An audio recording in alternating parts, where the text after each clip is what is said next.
So we have 9. All right, so that happens. 1, 2. I think they can. Yeah, okay. We'll do that. Carol, let's go. Let's just start. We have 9.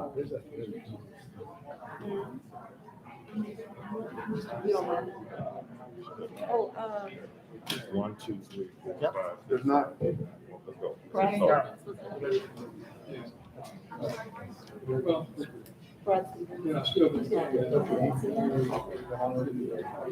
gonna do it?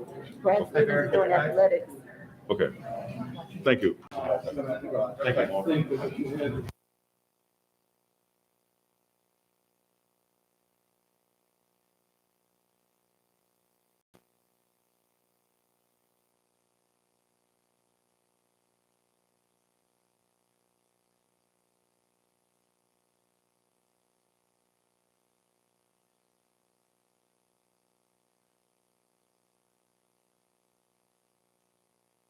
Good morning, everyone. Board of Supervisors for the University of Louisiana System.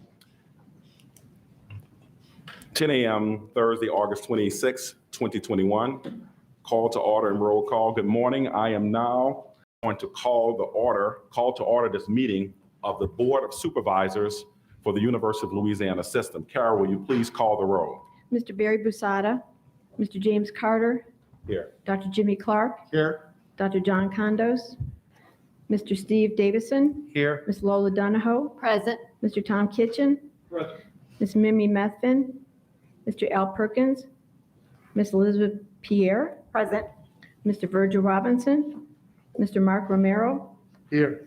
Ms. Christine Russell, Mr. Joe Salter, Mr. Brad Stevens, Here. Ms. L'Oreal Williams. Here. We have a quorum.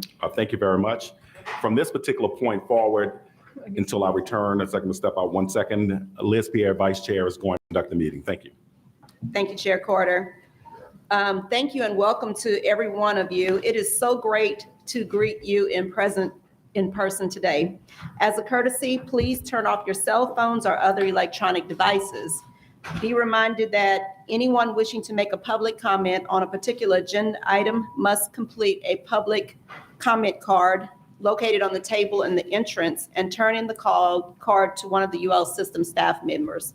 Comments are limited to 3 minutes. Thank you. At this time, I will actually lead the invocation this morning. Let us bow our heads. Thank you, Father, for bringing us safely to this place. Give us the wisdom and knowledge to transact the business of the UL System Board of Supervisors, to make decisions that are in the best interest of our students, faculty, and staff. Bless each of us and our family members and friends with a measure of health and safety, and give us traveling grace back to our places of abode when we have finished our business here today. We ask this and all blessings in your darling Son, Jesus' name. Amen. Okay, today we officially welcome our new student board member, Ms. L'Oreal Williams. Even though she has been participating since June 1st, this will be her first in-person board meeting. Brandon DeQueer, would you and L'Oreal please meet down in front and administer the oath of office to her?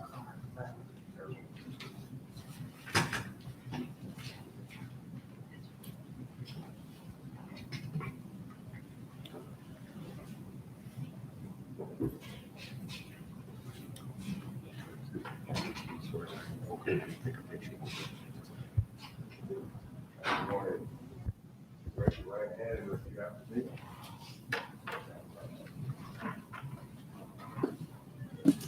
I state your name. Do solemnly swear or affirm that I will support the Constitution and laws of the United States and the Constitution and laws of this state. And that I will faithfully and impartially discharge and perform all the duties incumbent on me as a member of the Board of Supervisors for the University, Louisiana system, according to the best of my ability and understanding, so help me God. Congratulations.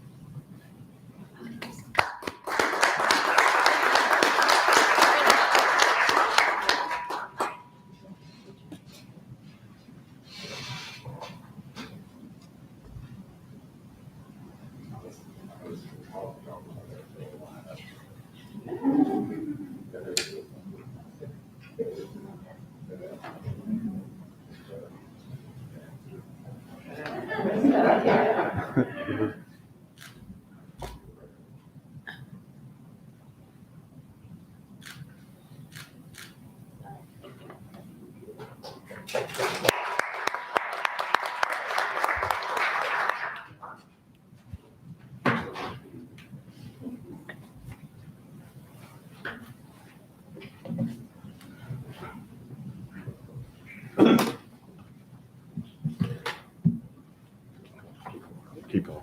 Keep going. Thank you. And again, we welcome you for an exciting year sitting on the board. Would you like to make a few comments at this time? Good morning, everyone. I would just like to thank the students for appointing me to this position, and I look forward to properly representing every student in the UL system. Thank you, L'Oreal. At this time, may I please have a motion and a second to approve the minutes of the last board meeting? So moved.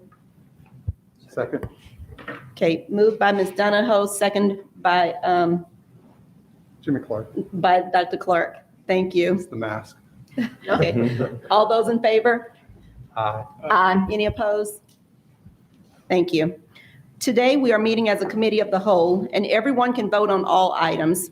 Each committee chair will conduct the business of that particular committee. Are there any questions? Being none, may I have a motion to dispense with committee deliberations and meet as a committee of the whole? So moved. Second. Okay. Moved by Dr. Clark, second by Chair Carter. Any discussion? All those in favor? Yes. Any opposed? Okay, thank you. Before we begin our committee deliberations, I would like to take the opportunity to share some exciting introductions this morning. We are so proud of the first cohort of the Reginald F. Lewis Scholars. Claire Norris, would you please tell us more about this program, our partners, and introduce these extraordinary young men to us?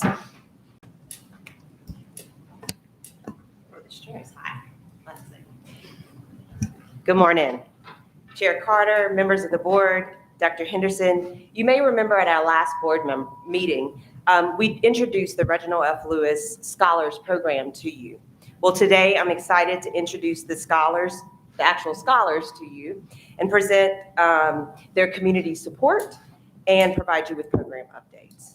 So scholars, as I announce your names, please come and stand in the front and remain standing, please. Jadaric Talbert, Grambling State University. Isaiah Farrell, Grambling State University.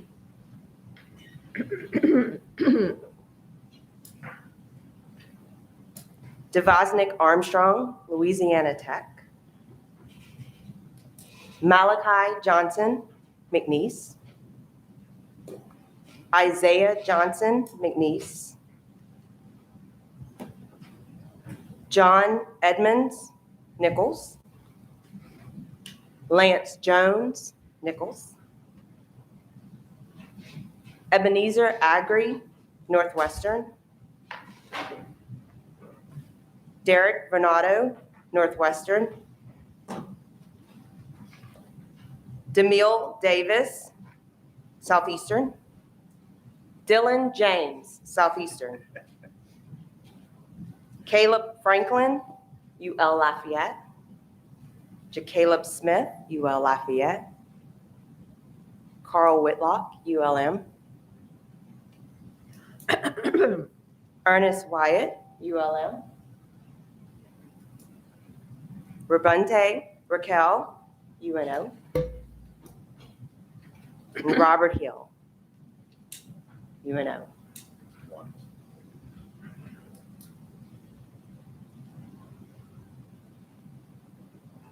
Guys, this is an incredibly special group. They've already shown a significant amount of leadership, grit, and personality. On yesterday, we kicked off our Scholars Retreat at the Capitol. Already, the scholars have received an incredible amount of support. Lunch was provided to us by Crescent River Pilots, and Representative Ted James has partnered with this initiative, and for that, we're grateful. I'd like to ask Representative Ted James to come and say a few words, and scholars, if you'll just have a seat right here on these first two rows.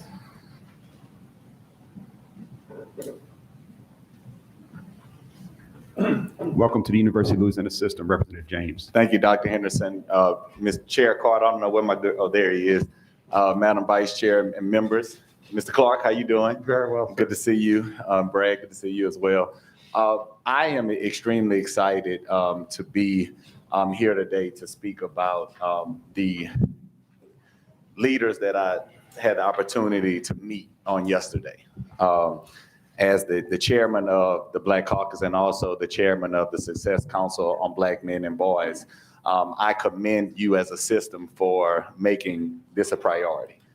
There would be no Representative James if people like you didn't take an interest in Ted James as a young man.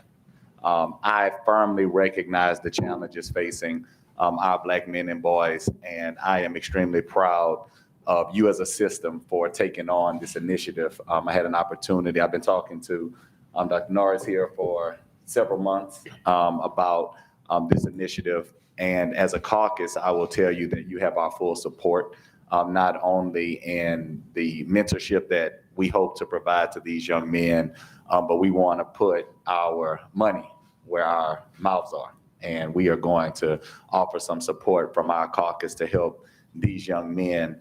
I had an opportunity to share some words with them on yesterday that I hope that they will continue to carry with them. And one of the things that I've learned that they will learn soon is that life and school are different. You know, they're in school now, they receive lesson after lesson to prepare for a test. But in life is the exact opposite. In life, gentlemen, I want you to know that you're going to be tested first, right? And then the lesson is, how do you respond to that test and how do you rebound? And I know that this program will help them better navigate life's tests. And a lot of life's tests are designed for us to fail. And that's different from school. And these are hard lessons that I know that these gentlemen will be well prepared for because of their participation in this cohort. And I look forward to participating with them. Even the ones from Grambling, Mr. Gallo, my good friend there. And we're all family except for those 2 days in November, right? And we want them to succeed. And I'm here representing the 37 members of our caucus as partners and champions for their success. So thank you for just granting them the opportunity. And thank you for allowing me the opportunity to share my experience with these young men on yesterday. Thank you. Chairman James, thank you so much for your incredible and extraordinary leadership and serving as an ongoing role model, not only to them, but to myself. You know, I'm older than you. So what an incredible work and leadership you've done. And we certainly appreciate as a board the fact that you are standing strong behind the Reginald F. Lewis Scholars, because it's an incredible, obviously, group of individuals. Some of them are going to be lawyers one day, and I can't wait to challenge them on the other side. I told them we have enough lawyers. I told them that yesterday. Not enough good lawyers, though, right? That's true. So you know, Charles Hamilton Houston said the lawyer is either a social engineer or a parasite on society. That's right. Right? You all will be and are social engineers. So you're looking good. You're looking strong. Thank you so much again, Chairman James, for what you do, and Claire Norris. I mean, come on, Dr. Norris, unbelievable work. And thank you, Jim, for expanding this particular program and your vision and the vision of the entire board to make this happen. Thanks, Chairman. All right, thank you so much. Would it be okay?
You may have recently seen on social media that the scholars and the system team visited Joseph A. Bank.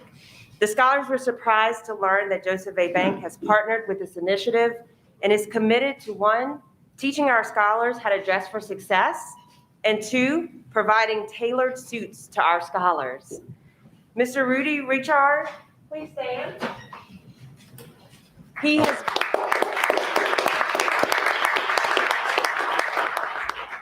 He has been instrumental in helping us move this forward. He wants to make sure that our scholars are properly dressed and confident as they go out and do the great things that we have planned for them. Following the Joseph A. Bank visit, we had an amazing dinner last night at Capital City Grill, which was sponsored by the Louisiana Healthcare Connections. You know, at our system, we often say, "To much is given, much is required."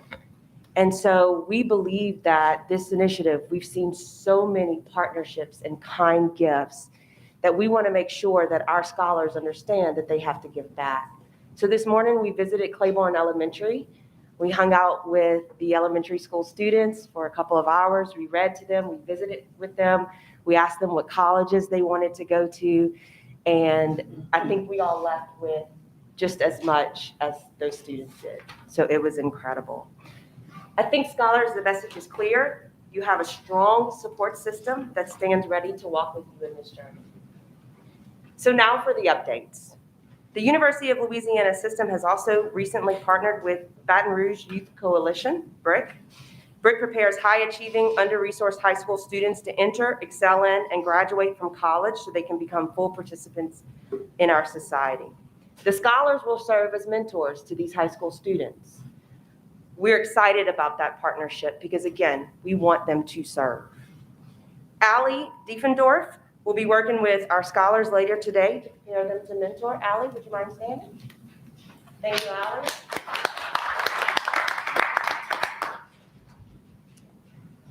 Last, but certainly not least, we've established 3 more key partnerships. The scholars don't know this yet, and I'm grateful that Dr. Henderson could keep it a secret. But after the Black Male Summit we held in June, Sodexo contacted us and asked how they could help. Scholars, Chair Carter, members of the board, Sodexo is committed to covering our Sodexo scholars' meal plans for a year. Sodexo, will you please come forward?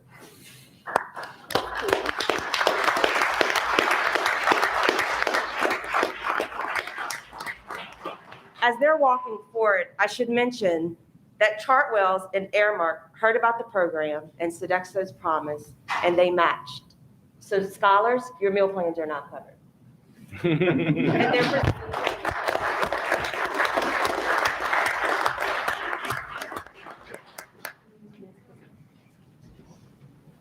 you all have the app.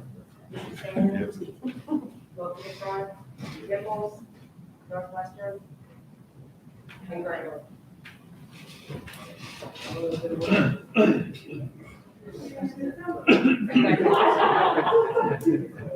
I know.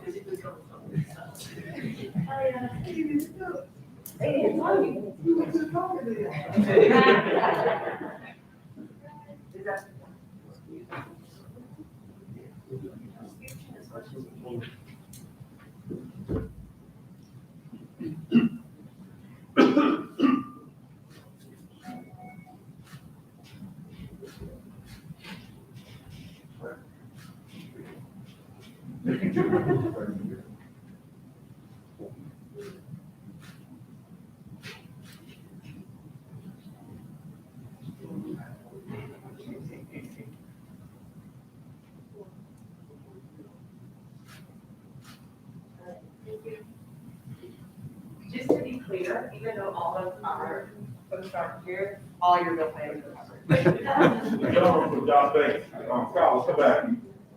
Come on, that's very important. All right. The whole crew, right? Chairman, the whole crew up here. The rest of these scholars too? Yes. They're still out there. Oh, scholars, come back, come back, come back. Oh, this is the board.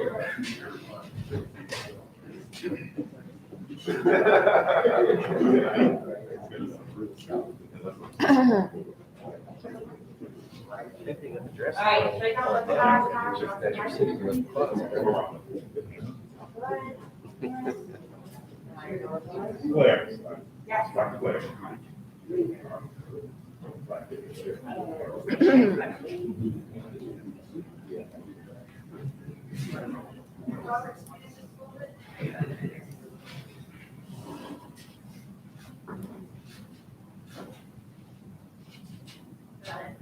Thank you. Thank you so much.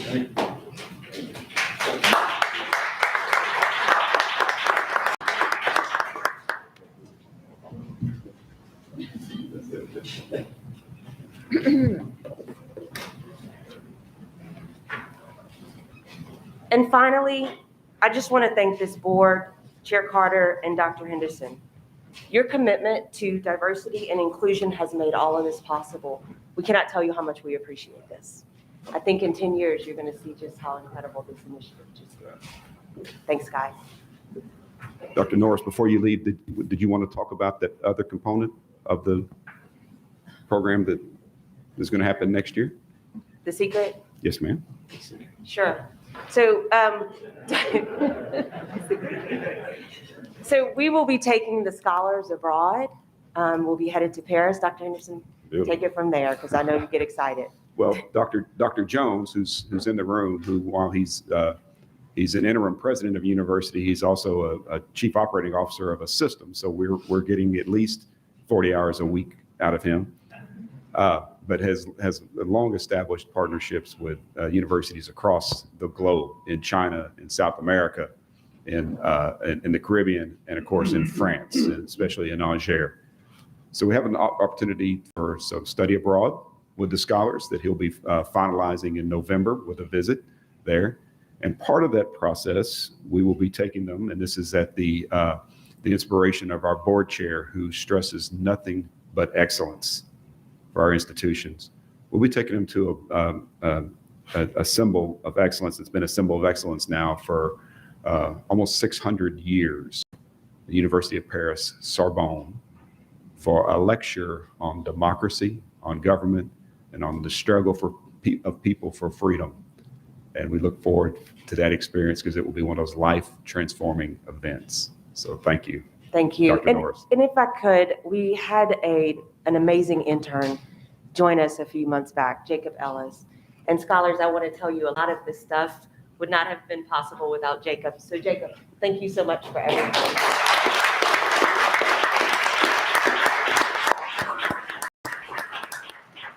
Again, thank you so very much, and thank you all. We're so proud of you. This is actually one of the trend-setting, disruptive, and game-changing programs in the entire nation.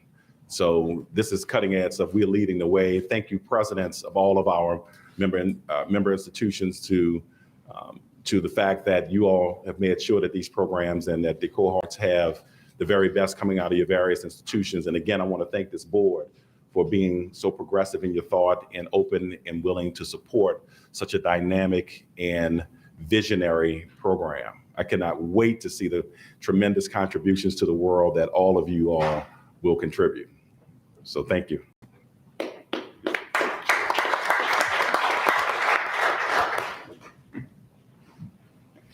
At this time, we'll move on to our committee reports.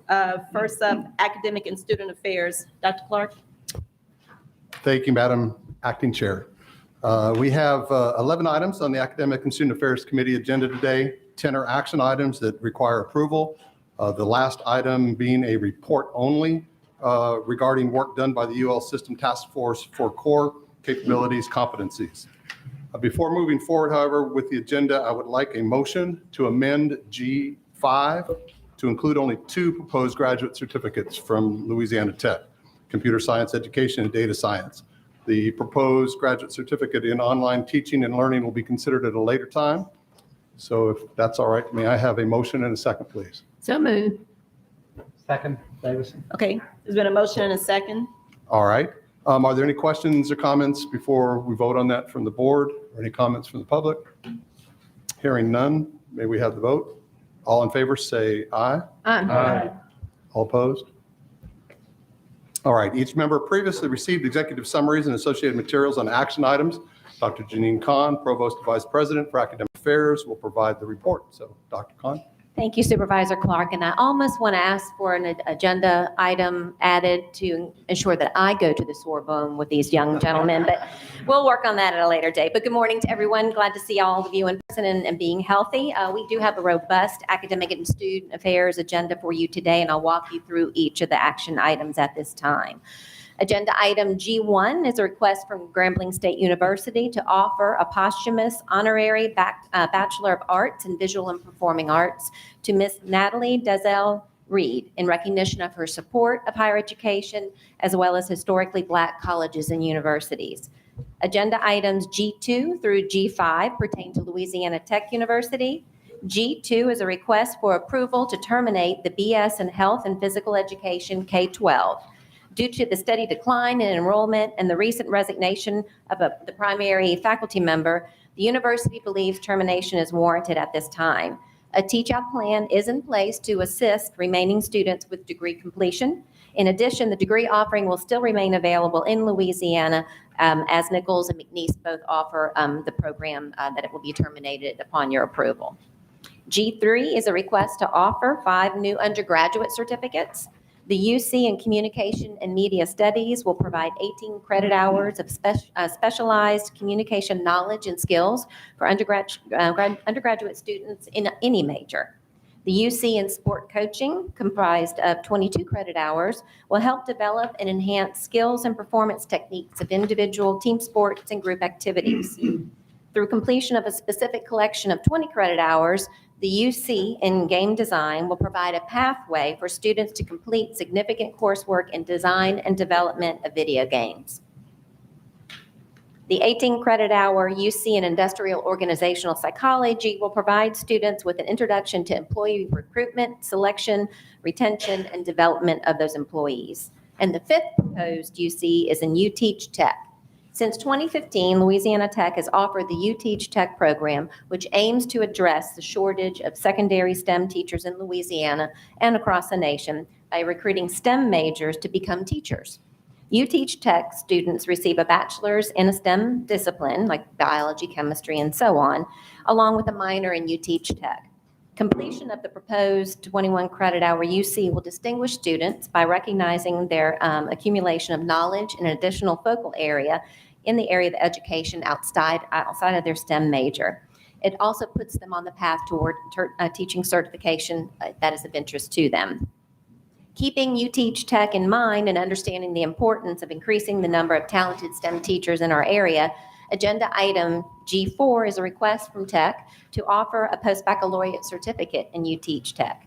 This PBC is designed for STEM graduates who wish to pursue teacher certification after completion of their baccalaureate degree. Such students would complete the proposed 27 credit hour PBC, which includes the required year-long alternative certification residency requirement. And the last item from Louisiana Tech is G5, which is a request for approval to offer 2 new graduate certificates. The GC in Computer Science Education, composed of 12 credit hours, will allow a wide range of STEM majors to learn computer science and computational thinking concepts that they can teach in their STEM classroom. And the proposed GC in Data Science will provide students with the necessary tools to be able to store and access data, along with the necessary tools to analyze that data in order to problem solve for the organization in which they work. Agenda item G6 is a request from McNeese State University for approval of a letter of intent to offer a Master of Science in Clinical Mental Health. The purpose of this proposed graduate program is to provide education and supervised clinical practice required to develop competent, licensure-prepared entry-level clinical mental health counselors. Currently, McNeese offers an MA in psychology with a counseling psychology concentration. However, it is not eligible for accreditation, which leads to some employment issues for its graduates. The university would like to transform what currently exists into an accredited graduate program designed to produce graduates with counseling capabilities designed to assist with two major mental health crises, suicide and substance abuse, which are very prevalent, especially now in the southwest Louisiana area due to the impact of COVID-19, major hurricanes, and historic flooding. Agenda item G7 is a request from Nicholls State University for approval to offer a Master of Science in Clinical Nutrition and Dietetics Leadership. Currently, an individual has to earn a baccalaureate degree and complete a dietetics internship in order to sit for the national exam to become a registered dietitian nutritionist. Effective 2024, the entry-level eligibility requirement will change to a minimum of a graduate degree. Currently, Nicholls offers that BS in dietetics, which completes 15 students annually, and the dietetics internship that enrolls 10 to 14 students annually. In response to this new eligibility requirement, Nicholls would like to offer the Master of Science. And this board recently approved a very similar request for McNeese State University in order to meet those needs and demands of the accrediting agency. Agenda item G8 is a request from Southeastern Louisiana University for approval to offer a Bachelor of Arts in Theater. Currently, Southeastern offers a Bachelor of General Studies with a minor in theater, which enrolls about 40 to 50 students annually, as well as a BA in art with a concentration in theater design, which has about 14 students enrolled at the moment. The university would like to pull the concentration and the minor together in order to offer a BA in theater that will provide the study of theater and film with a focus on acting, stage management, and directing within a liberal arts environment. Agenda item G9 is a request from the University of Louisiana Monroe to convert its existing Associate of Science and Occupational Therapy Assistant to a Bachelor of Science and Occupational Therapy Assistant. ULM has provided occupational therapy education through OT for over 46 years. It currently offers the AS and Occupational Therapy Assistant, which completes an average of 27 students annually, as well as the Master of Occupational Therapy with an annual completer average of 27. In April 2019, the Accreditation Council for Occupational Therapy Education adopted a policy of dual entry degrees at both the associate level and baccalaureate level for OTAs. In order to produce more intellectually and socially sophisticated OTA practitioners and to academically prepare students for application to the MOT program, ULM would like to convert the current AS to the baccalaureate level, which will require 120 credit hours. And the last item, G10, is a request for approval of System University's 2021-22 promotions in faculty rank and recommendations for tenure. In total, this year, 88 faculty have been recommended for promotion in rank across our UL system institutions, along with 64 faculty being recommended for tenure.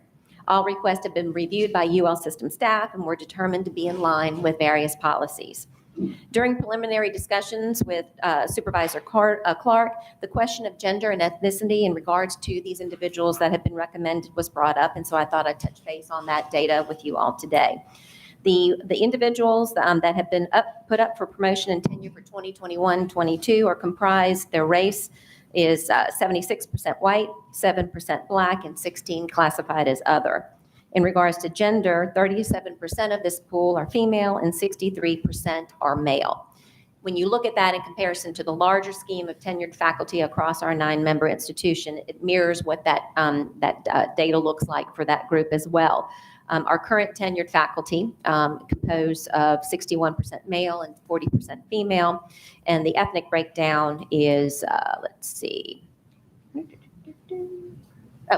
76% white, 7% black, and 17% other. And so with that information, that concludes the items that we have on the agenda that require action at this time, Dr. Clark. Thank you, Dr. Khan, and I do appreciate you providing the demographic information on the tenure and promotion conversation. What concerns me is that you just said that those percentages mirror the current circumstance, and yet, to me, we still have tremendous equity gaps that exist. If I heard you correctly, 63% male, that doesn't sound equitable. I think we heard 76% white, 7% black on the other. I don't think that that sounds as though that's particularly equitable. So I'm not sure systemically how you address it. I don't pretend to have answers. I think it's a caution flag. I think we need to be talking about things like that. We need to be understanding if we have a self-perpetuating circumstance or process that continues to, create equity gaps, then we need to talk about it and address it. Yeah, Dr. Clark, and this board has spoken about that, and many board meetings ago, Dr. Norris went through this data with you to see where, I hate to say where the leaky pipe is of sorts, and you really see that leaky pipeline when it comes to gender, because a lot of female faculty don't make it through the promotion and tenure process in comparison to their male counterparts. The thing you do have to keep in mind is when it comes to promotion and tenure, with tenure, there is a 6-year clock. And so the individuals that you are considering today for promotion and tenure, you have to rewind the clock 7 years. We have worked with our institutions and interventions, for lack of a better term, at the system level that Dr. Norris can certainly join me at the table and kind of go over, that you're going to see impact, hopefully, in the years to come. So these new hires that our institutions are making with ensuring that they have a diverse candidate pool, and then also mentoring them to ensure that be they African-American or a male or an African-American female or any other ethnic composition, that they'll be supported throughout the process. And so that takes a little time for those individuals to go through that tenure clock process and meet the objectives and the thresholds that are necessary in regards to teaching, research, and service. Did you want to touch on a few of those? Sure. One of the initiatives that we recently started, we've partnered, all of our institutions have partnered with SREB, Southern Regional Education Board Doctoral Scholars Program. That program is designed to create a pipeline of faculty of color, and that partnership allows us access to a directory where we can directly recruit faculty and staff of color. One of the issues is we haven't really recruited, so it's hard to retain. Those numbers you're seeing could be an issue of recruitment. And so one of the things that we thought would be a great thing to do would be to partner with SREB. Now, when you say, I need a biology faculty member, you can pull up a directory, have a pool of applicants that you can directly reach out to. So we've just increased our pool significantly. One of the things that Dr. Klein and I talked about is, as we move forward, a better measure could be, since we know there's lag time, could be new hires, faculty new hires. And then we watch and we look at retention of those hires. And so as we continue figuring things out, we'll definitely be providing those new metrics to you guys. Yeah, and the wonderful thing, too, is this is certainly a priority of all of our institutions. That is, of course, under the leadership of the president and of this board with your guidance and support and directive to do so. And so with Dr. Norris, she's brought all these CDOs together from across our 9 institutions to have those conversations to ensure that everyone does understand it's a priority. What data do we need to look at to measure success or failure? And you go from there. And so it is certainly on the radar of all of our institutions because it's important to have a very diverse faculty body for multiple reasons. The health of the campus, the health of the teaching that is provided, the research that goes on, and I could sit here for 10 hours and go over the benefit for it. So the eye is on the prize, and we'll continue to hope to move that needle successfully. And I should mention that this recommendation for us to partner with the SREB Doctoral Scholars Program came directly out of the Black Male Advisory Council. So that's the type of work that's coming out of that council that will increase diversity in the system. I certainly appreciate the time considerations. I just don't want to be complicit in 6 years from now, looking back and saying, we once again mirror the same as before. That's my concern. So I'm going to continue to press on understanding, looking deeper into some of these demographics, looking campus by campus, trying to look at discipline, trying to see who's being recruited, who's not, who's being retained. What do these committees look like who are making the recommendations? Do they mirror the past, or are they being forward looking? Lots of questions, but for now, I accept what we have here. Well, and Dr. Clark, if I could add to that too, there ought to be, because we don't make these decisions at a 6-year period, right? these are, during that 6-year period, there should be leading indicators that we can identify. That should give us some great metrics going forward annually where we are with that. But I hear you, and it is a stated systemic priority, and I think that the team we have working on that will give us some great improvement in short order. Great. It's a compelling issue for us. No. Perhaps the most compelling. All right. Do others have either comments or questions, need for clarification on any of the items G through 10 at this point? All right, hearing none, may I have a motion and a second for a recommendation for approval? So moved. Second. Supervisor Donahoe says moved, and who is the second? It is Supervisor Romero. Are there any questions, comments from the board? Any comments from the public? All right, all in favor, then say aye. Aye. Any opposed? Hearing none, the motion is approved. All right, and today, oh, did you say? I'll take it. No. Okay, good. No, sorry, Chair. Take it. No, we have a presentation today, Oh, okay. a report from Dr. Kim Martin Long, Dean, College of Liberal Arts, Education and Human Development at UNO. And so Dr. Long also serves as the chair of the System Task Force on Core Capabilities, Competencies. Dr. Long, welcome. We appreciate you being here, and we want you to please provide us with an overview of what the task force work has accomplished. Thank you so much. It's still morning. Yes, good morning. How are you? I want to invite Dr. Henderson to provide any initial comments, context, brief, anything. He got us started on this work. Well, Dr. Long, thank you very much. Actually, Dr. Long and I first met in person at a meeting in Washington, D.C. that was held to discuss general education competencies for the 21st century workforce, essentially is what it was. I forget the name. But we've talked at length about the future of work and how these dramatic advances in technology, the emergence of automation and robotics, artificial intelligence is changing the very nature of work. At the same time, we've spent a lot of time talking about the core mission of the academy. And what is very interesting is how those two things are becoming inextricably linked. And so we started thinking, how do we define what a degree from a University of Louisiana system institution means? What does it mean to students? What does it mean to employers? What does it mean in the community?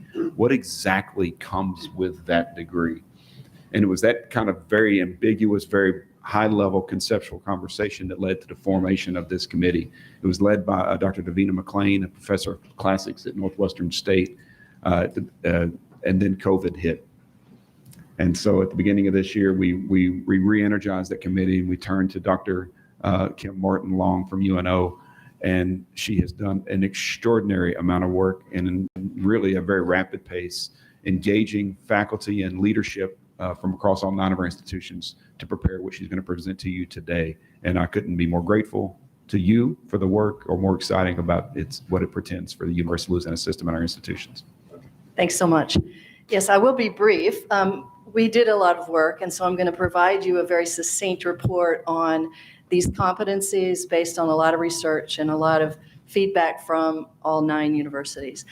I want you to see the members of the task force here. We had representatives from all 9 universities, some presidents, provosts, faculty.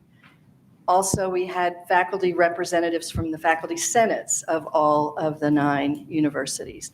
So I just want to publicly thank all of those folks here on the screen who did a lot of work behind the scenes to make this happen.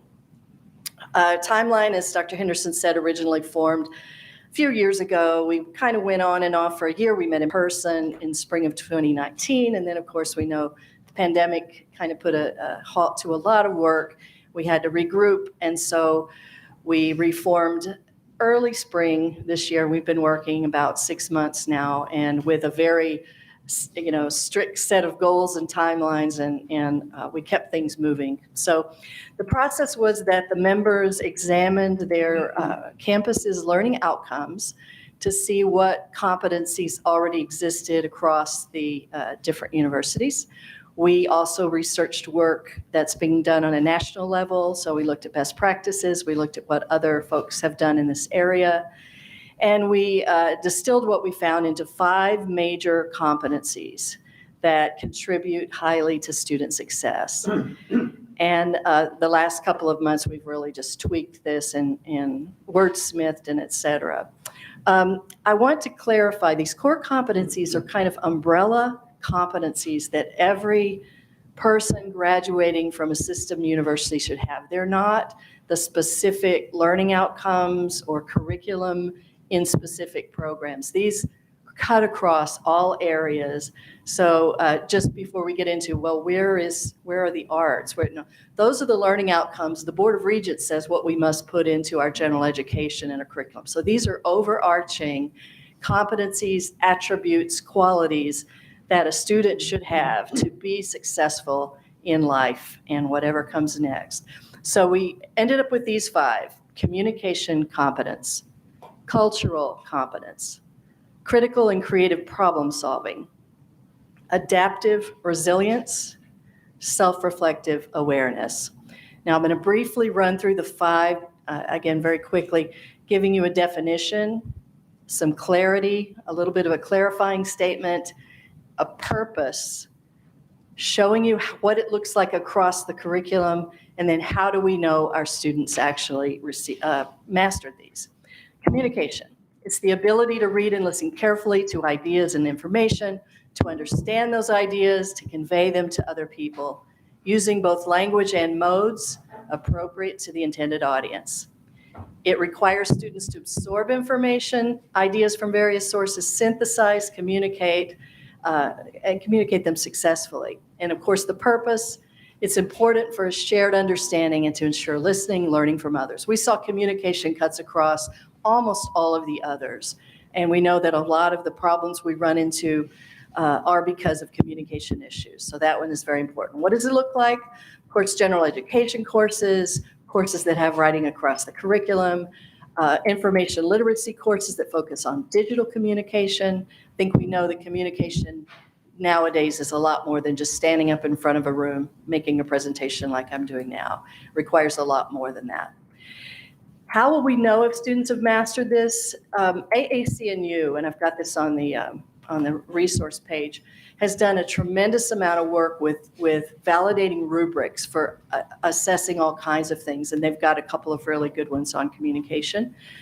Digital portfolios of student work is being done, research assignments that include a presentation component. These are just very small samples of the kind of thing you would see across the university. Cultural competence, what is it? The ability to work respectfully and productively with people from diverse social, racial, cultural, economic, ideological, and educational backgrounds. And that's not a limited list. Just working with people that are outside your own group. The competency requires students to understand how and why an individual's background shapes their views, their preferences, how they approach problems. And of course, it's important because it promotes the accomplishment of shared goals in a context of respectful teamwork. We see in every survey that comes out of employers, they want people who can work in diverse teams, who can solve problems across diverse groups. Where would it come from? What does it look like? Courses examining features like ethical, racial, political, religious, ideological, social, or various cultures. General education courses on things like humanities, history, social sciences, the arts. Assignments that purposely provide opportunities for students to work in diverse teams, to work with interdisciplinary content, to discuss concepts, issues, events, and themes from diverse ethnic, racial, cultural groups. And then, of course, first-year experiences are good at this, to provide students with the opportunity to work across a wide variety of ideas and with different people. Then how do we know if students mastered it? Some people use peer assessments of group interactions, self-reflection papers, experiential learning projects, which are cropping up everywhere, where working on these diverse teams is important, and those can be assessed appropriately. Critical and creative problem solving, of course, is a very important one today. It's the ability to respond to problems, challenges, and opportunities by employing logical, informed, and creative solutions. This competency ensures that students are able to apply formal and informal tools of reasoning and analysis to reach conclusions, as well as to see connections and causality among events and ideas. Of course, it's necessary to ensure that that work gets done, that learning gets done, and to affect change. We know that this is really important in our classrooms and in our society, in life. How does it look like across the curriculum? We have a lot of general education courses in logic, critical thinking, courses in the humanities, the arts, the social science that promote analysis of different points of view or perspectives, explore causality. So a history class where you look at why this happened and how this led to something that's happening now. Quantitative courses, of course, math and computer science, other courses that require analysis and quantitative work in problem solving. And of course, a lot of major courses include solutions, all kinds of assignments that would cause someone to have to do this problem-based education or action research. Then how will we know if students master it? Of course, case studies can be graded. That's one that's common. Using, again, some rubrics. There are several really good ones on problem solving, critical thinking, creative thinking. And then papers, assignments, or digital work that require synthesis analysis, more than just regurgitation of facts. We can find the facts anywhere these days, but analyzing it, knowing why, understanding how one thing leads to another is really important. Now, this one we think is very crucial. I mean, we saw this in 2020 and over the last year and a half. Adaptable resilience, the ability to balance personal and professional challenges, to respond to challenging realities, and to persevere through difficult and unexpected situations. It requires students to demonstrate grit and determination in the face of challenges and changing circumstances, to follow through on their goals. We talk about retention. A lot of students come into college with great goals, but they're not able to follow through, and when the going gets tough, we lose them. So we want to make sure our students have this resilience, that they keep going through these hard times, to make modifications to these goals when the circumstances change. I think we all know we started this year with a little bit of, we're going back full time in person, but yeah, we've got online classes. We may have to change. We may have to go back and forth. I think students, and even though it's not fun, is our students are able now more than ever to be able to move back and forth among different modalities of learning, which is a great skill.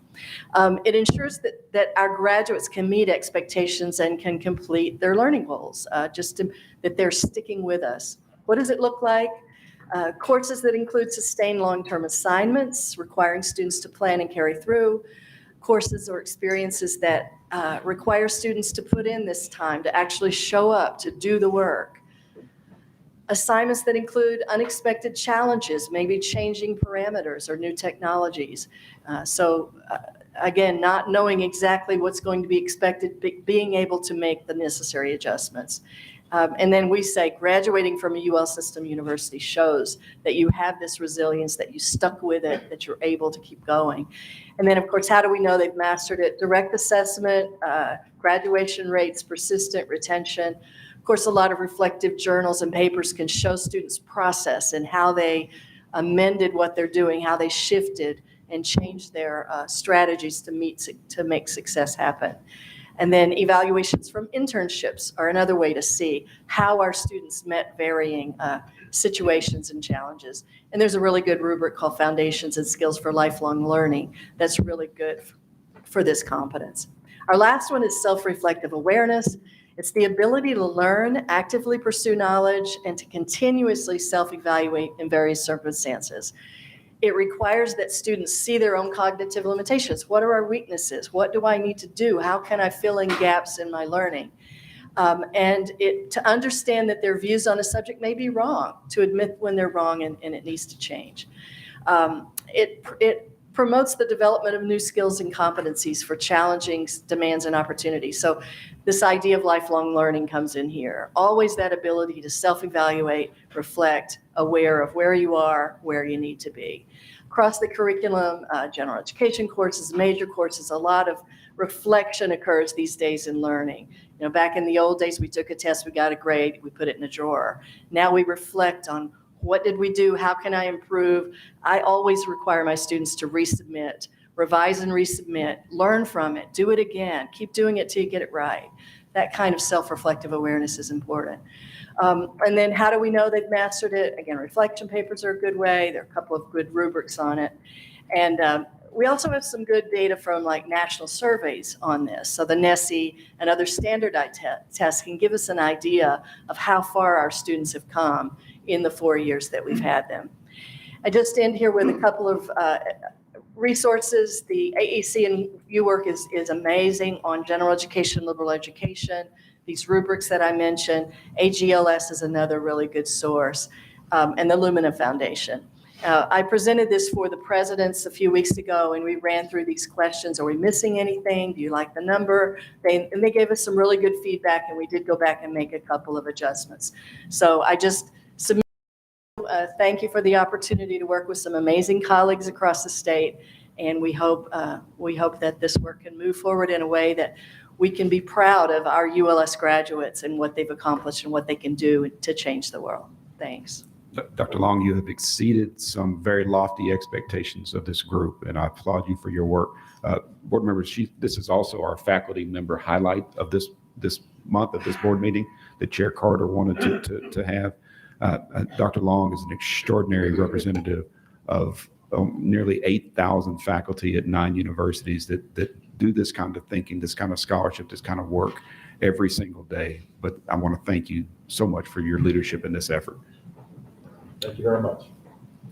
I echo those thanks. The final question on the screen right now says, how do you see the UL system rolling these out? I'm assuming that the task force is going to continue to make some recommendations going forward in terms of the next steps.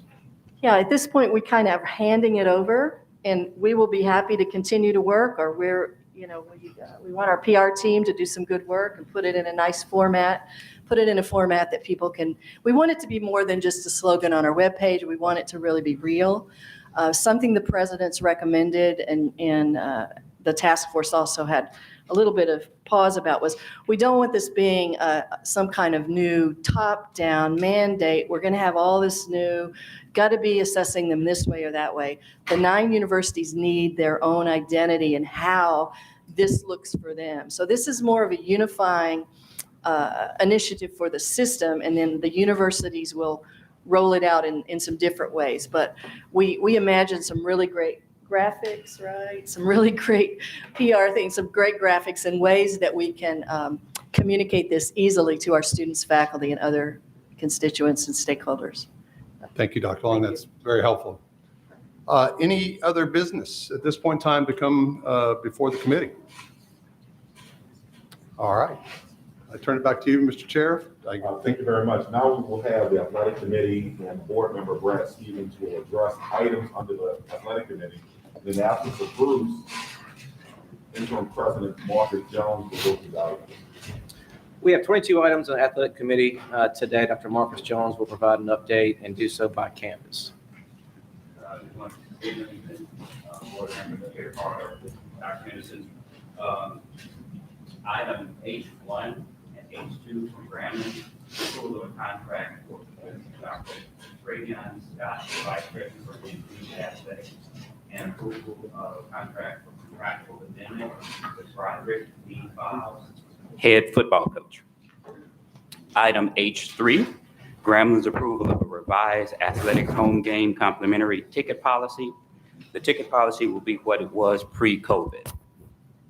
Items H4 through H8, Louisiana Tech's approval of contracts with Thomas Lane Burrows, head baseball coach, Eric Concole, head men's basketball coach, Pacifico de Guglielmo, assistant football coach, Justin Crow, assistant basketball coach, and Desmond Heyman, assistant basketball coach. Items H9 to H10, Magnese's approval of contracts with Heath Schroer, Director of Athletics, and Justin Hill, head baseball coach. Item H11 to H13, Nichols' approval of contract with Michael Silva, head baseball coach, Robert Horton, head soccer coach, and Justin Lewis, head softball coach. Item H14 and H15, Northwestern's approval of contract with Bobby Barrier, head baseball coach, and Stuart Gore, head women's soccer coach. Items H16 and H17, University of Louisiana at Monroe's approval of contract with Molly Fitchner, head women's softball coach, and Michael Anthony Federico, head baseball coach. And items H18 through H22, University of New Orleans approval of contract with Amy Graybeck, head coach beach volleyball, Ashley Preston, head coach volleyball, Jeff Lorio, head coach men's golf, Burris Kanga, head coach men's and women's tennis, and Brian Johnson, head coach men's and women's track and field.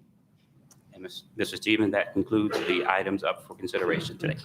These agenda items have been reviewed by staff and are recommended for approval. Of course, if there are any questions, please let me know now. Are there any questions or comments from the board or any comments from the public? Hearing none, if no one requires further clarification of consent agenda items, may I have a motion, a second for approval of items H1 to H22? Motion approved. Romero made the motion, the second, Ms. Donahoe, is it right? Any discussion? All in favor, say aye. Aye. Any opposed? Hearing none, the motion passes. Do we have any other business at this time for the athletic committee? Hearing none, that concludes the business of the athletic committee, and the next committee is facility planning. Yes, thank you very much. Next committee is facility planning. The Facilities Planning Committee Board. Member Kitchen will handle it from here. Thank you, Chairman Carter. We have 8 items on the Facilities Planning Committee that are consent agenda and 1 discussion item. Mr. Eddie Mesh will provide a brief overview of the agenda items by campus. Eddie? Thank you, Mr. Kitchen. Item I-1 is Louisiana Tech approval to demolish a greenhouse that was damaged beyond repair due to Hurricane Laura 2020. The cost of repair is twice the amount approved by the Office of Risk Management.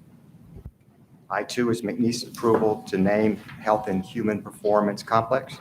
The university wishes to name the Health and Human Performance Education Complex the Legacy Center. This complex opened in 2018 as the home of the McNeese men's and women's basketball and volleyball programs. It's a 4,200-seat arena, and it's home of the H.C. Drew School of Health and Human Performance. Lake Charles business owners David and Kimberly Griffin have asked to purchase the naming rights to the complex for $2.5 million. This is in line with the recent evaluation of value of naming rights of this facility. Griffins do not desire to have the name of the facility in their name. The word legacy has deep meaning for them and their personal desire to impact Southwest Louisiana community through their actions. The Griffins moved to Lake Charles 10 years ago, and they've become deeply involved in the community with McNeese State University. I-3, Nichols approval to name the area an Ellender Memorial Library. The university wishes to recognize the long-term support and generosity of Dr. and Mrs. Charles Bonnier Jr. have contributed to Nichols State University and the Makerspace.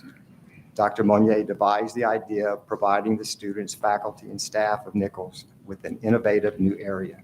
Dr. Monnier wishes to honor his father, a longtime engineering professor and department head at Nichols, by naming the space Charles J. Monnier, PhD, Makerspace.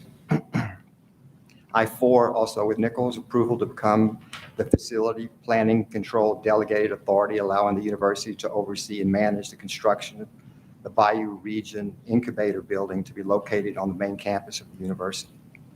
The university has been awarded a community development block grant through the Division of Administration of Community Development. The grant award provides funding to the university of up to $3.5 million for the construction operations expenses of the Bayou Region Incubator. The funding is available for a 24-month period. Given the compressed timeline available for this project, the need to keep construction ahead to a minimum, the university has requested a facility planning control that the university be allowed to manage the project on its own. in collaboration with an architect to be selected shortly. Facility Planning Control supports this request and has advised the university that approvals from the ULS Board of Supervisors, the Louisiana Board of Regents, Facility Planning and Control on its own behalf, and the Louisiana Joint Legislative Committee on the Budget to complete the act of delegating authority on the project. I-5, University of Louisiana Lafayette, approval to place on signage of the football stadium, Our Lady of Lourdes Regional Medical Center Stadium. A $15 million pledge commitment was made with $4 million paid by the donor to date. Following items of the agreement, following the terms of the agreement, this will be a 15-year naming opportunity and not a naming in perpetuity. I-6, University of Louisiana at Monroe's approval to enter into a grounds and facility lease agreement with ULM Facilities Incorporated to construct a new student athletic leadership center pursuant to state law. This building will be known as the ULM Softball Student Athletic Leadership Center. The building will contain a 30-year locker room with required toilets and showers. It will also contain a 35-person video team meeting room that the program does not now have. It will include a team lounge, and adjacent to the lounge will be a study room capable of holding 5 to 6 people. ULMFI anticipates that funding available for the project will be approximately $1.3 million. This will include all construction, design, testing, surveying, and contingency funding. The university will not incur any debt as a result of this project. The university's land property will not be used as a security for this project. This project will be funded by private donations. I-7, University of New Orleans approval to name a space within Earl K. Long Library. The university is requesting approval to name a space inside the Earl K. Long Library as the Stewart Family Learning Commons. In recognition of the significant economic, financial, and charitable contributions of Frank and Paulette Stewart to the state of Louisiana, the city of New Orleans, and the University of New Orleans. Also with the University of New Orleans, I-8, UNO requests approval to enter a lease agreement with the University of New Orleans Research and Technology Foundation Incorporated for a certain building in the research park known as the Center for Energy Resources Management for a period of 35 years with an additional 4 10-year option for renewal. UNO will receive a number of benefits in return for the lease, such as the RNT Foundation funding of an annual incentive fund of up to $100,000 to support collaborative projects between tenants and UNO faculty, students, which will be managed by the RNT Foundation. And finally, I-9, University of Louisiana System, approval of the fiscal year 2022-2023 capital outlay request and institution's 5-year capital outlay plans. These plans have been submitted by each president after discussion with their staff to determine capital outlay needs for the next 5 years. Each of you have been sent the system consolidated plan and campus plans. And each president is available to answer any specific questions about the request.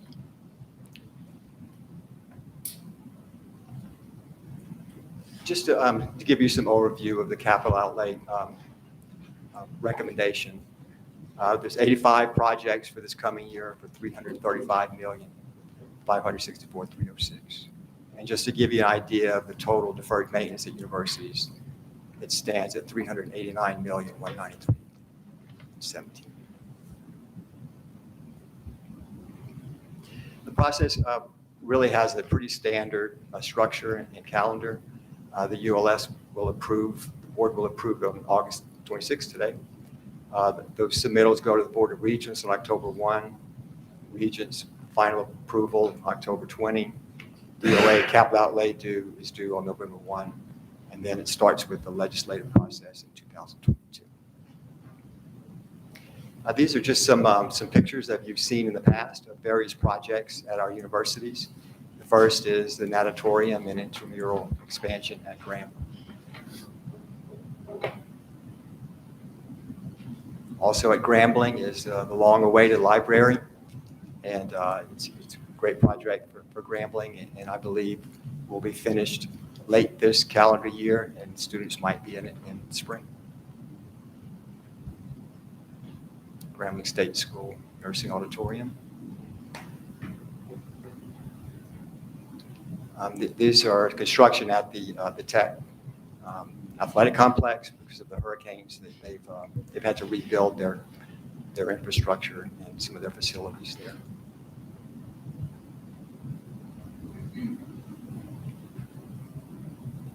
Soccer fields, et cetera. At Louisiana Tech, there's a housing complex, and I think that's nearing completion and should be available soon. ADA improvements at Tech. This one's close to my heart in McNeese. This project has been underway for planning for a long time. It's the Contraband Bayou project.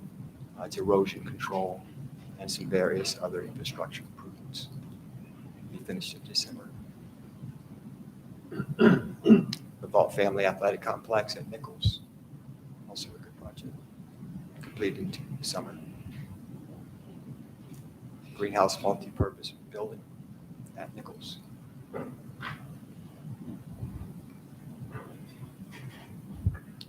Northwestern State new academic complex. It's in the planning stages. Should be finished in June 23. This is the Northwestern State University Esports Center. This is a common trend among schools. We're getting more and more into esports. It's nice facility. The elevator at Northwestern at the football stadium. They're really important for ADA. iHub at Sims Memorial Library at Southeastern. D. Vickers Hall renovations in addition. Cajun Field, they received a large financial commitment from Our Lady of Lourdes and to build new suites at that complex. Eddie, this will bring a new significance to all Hail Mary passes at that stadium. Is that correct?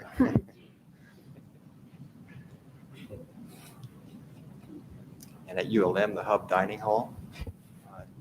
It's a fairly large project with the help of Airmark and student feed also. Another the dining hall. Maybe you can move your mic a little closer so we can hear you. Thank you. Sorry. Health Sciences Project, Sugar Hall renovation at ULM. Continuation of that, another big project. University Center at UNO, exterior stairwell repairs. The OK Long Library Academic Advising Center.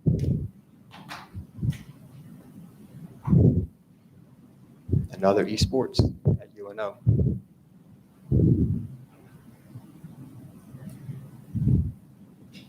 And that's basically it for the facilities and planning presentation.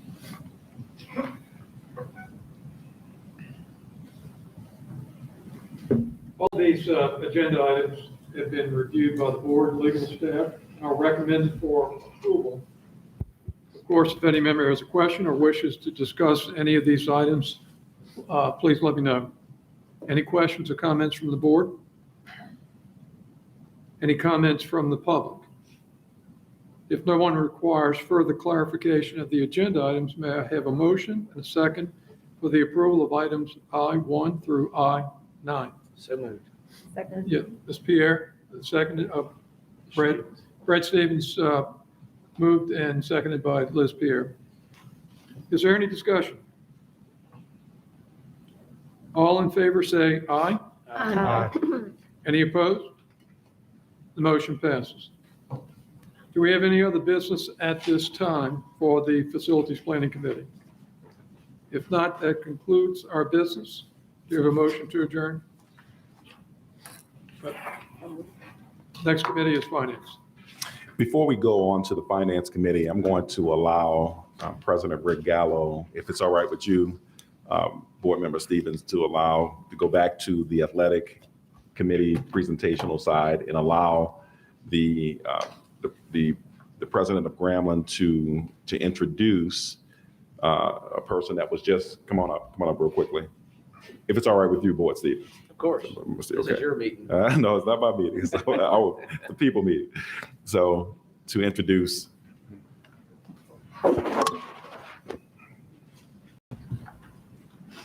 the new VP of Intercollegiate Athletics at Grambling. Thank you, Mr. Chairman and members. We're incredibly excited to have Dr. Travion Scott to join us as our first Vice President of Intercollegiate Athletics. Of course, we all know how important athletics is in Grambling and how much part of our brand is associated with athletics. And so we're incredibly excited to have someone joining us who is very well known in athletic circles, not just in the state of Louisiana, but nationally. And he's done a lot of work with the NCAA and recognized for work that he did at his previous institution that really set them on a good path. And certainly we're excited to have him. And I won't mention that other school. And we're excited to have him. And also, Chairman Carter, you would probably, you may already know, but you all share a fraternal bond that lets you know that I look beyond a fraternal alignment for nothing but the best talent. And so I present to you our Vice President of Intercollegiate Athletics, Dr. Travion Scott. And of course, when you're looking for the best talent, you look to Omega Psi Phi. Absolutely. Okay, all right, go ahead. I'm sorry. Okay.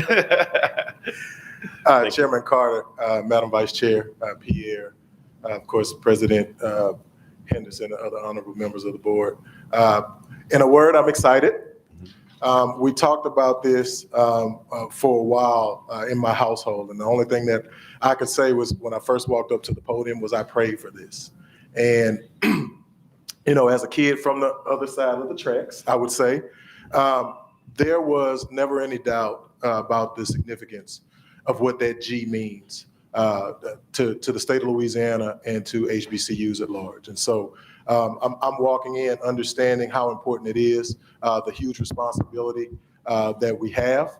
And I'm looking forward, to moving Grambling State University athletics forward and also aligning Grambling State University athletics with Grambling State University and the University of Louisiana system. And so I thank you for your time. Again, I'm incredibly excited, blessed and humble for the opportunity. And I look forward to working with you all very soon. Thank you very much. President Gallo, you could not have chosen a better person. I will say that black and gold looks a whole lot better than the other colors I saw. What? The black and gold on this shirt looks pretty good. All right, thank you very much. Now we will move on to the Finance Committee. Board Member Davison, thank you. All right, we have 9 items on the Finance Committee agenda, 7 of which are consent items and 2 items are for reporting purposes. Mr. Eddie Mesh will provide a brief overview of the consent agenda items at this time. Thank you, Mr. Davis. J1 is Grambling State University's request for approval to enter sponsorship agreement with Coca-Cola Bottling Company, United Coca-Cola North America. Grambling State University requests permission to enter a 10-year sponsorship agreement with Coca-Cola Bottling Company in exchange for agreed upon compensation. The agreement will allow Coca-Cola to offer beverages for sale and sampling on the Grambling campus to market associated beverages with Grambling, including use of Grambling trademarks, and to promote beverage consumption and sale generally and on the Grambling campus. The agreement will require Coca-Cola presence on campus and will require Grambling to purchase Coca-Cola products. The agreement will require Coca-Cola to pay Grambling a one-time upfront payment of $200,000, annual sponsorship fees of $225,000 in years 1 through 5, and $245,000 in years 6 through 10. Coca-Cola will also pay Grambling commissions on sales of 35% on certain listed full-service beverages at agreed-upon vending prices. In addition, Coca-Cola will annually provide Grambling with $8,000 in complimentary beverages, $25,000 for marketing initiatives, $25,000 for capital improvements, $25,000 for student scholarships, and $10,000 for athletic beverage team sideline support. Grambling will allow Coca-Cola the right to have sponsorship recognition panels on football, baseball, basketball scoreboards, and Coca-Cola's relative proportion of sponsor recognition and advertising available on campus will not become less than 33%. Grambling will provide Coca-Cola with advertising spots at televised teams events, advertising time on video replay boards, and provide Coca-Cola with one-page ad for each sports season. In addition, Grambling will provide Coca-Cola with complimentary tickets for football, basketball, baseball, softball, the Bayou Classic, Battle of the Bands, and special events on campus. J2 is Southeastern Louisiana's request for approval to modify the student publication fee, an existing university assessed fee, to establish financial support for Title IX needs. Southeastern Louisiana University is requesting permission to modify the student publication fee, an existing university fee. The student publication fee was established in the mid-1960s and was created to support the student's weekly newspaper and the annual yearbook. The fee amount is $12 per student each fall and spring semester, and $6 per student each summer. The fee generates approximately $300,000 per year. The Office of Student Publications has begun using electronic media to produce and distribute a weekly campus newspaper. And the campus yearbook will transition to digital platform with a print version available as a purchase option.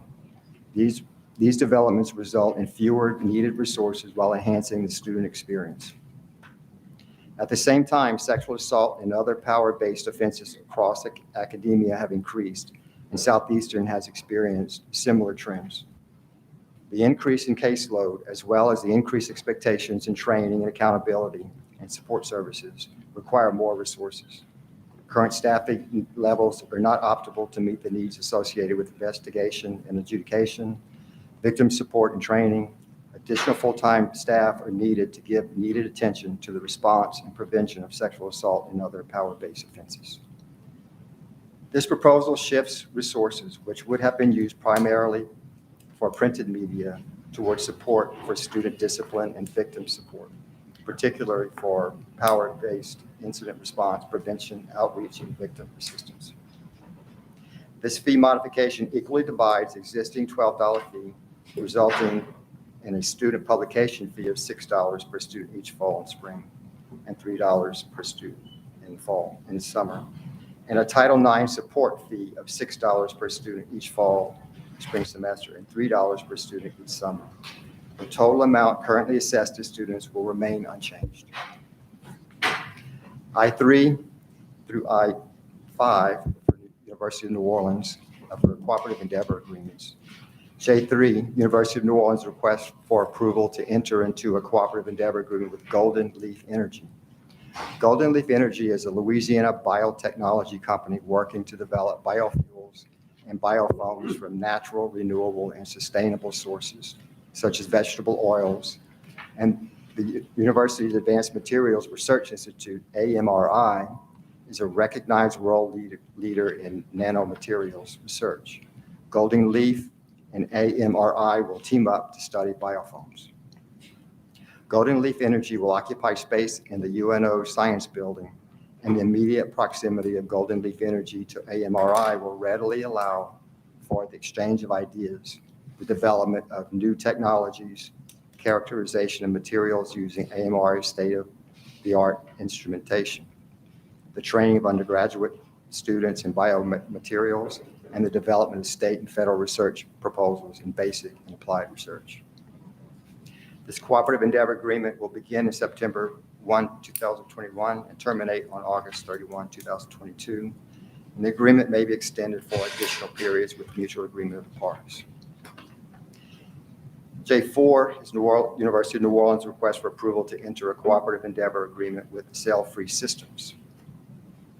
Cell-Free Systems is a Louisiana biotechnology startup company working to develop methods for producing cell-free protein expression extract as well as testing the activity of the extract. Cell-free systems and AMRI will explore electrochemical methods to aid protein production and the development of nanoscale inorganic biomaterial composites for potential application in biosensors, molecular interaction studies, energy harvesting, and water purification. Cell-free systems will occupy space in the UNO's science building. In the immediate proximity of cell systems to AMRI will readily allow for exchange of ideas, the development of new technologies involving cell-free systems and AMRI researchers, characterization materials using AMRI state-of-the-art instrumentation, the training of undergraduate and graduate students in manufacturing of bulk materials, and the development of state and federal research proposals in basic and applied research.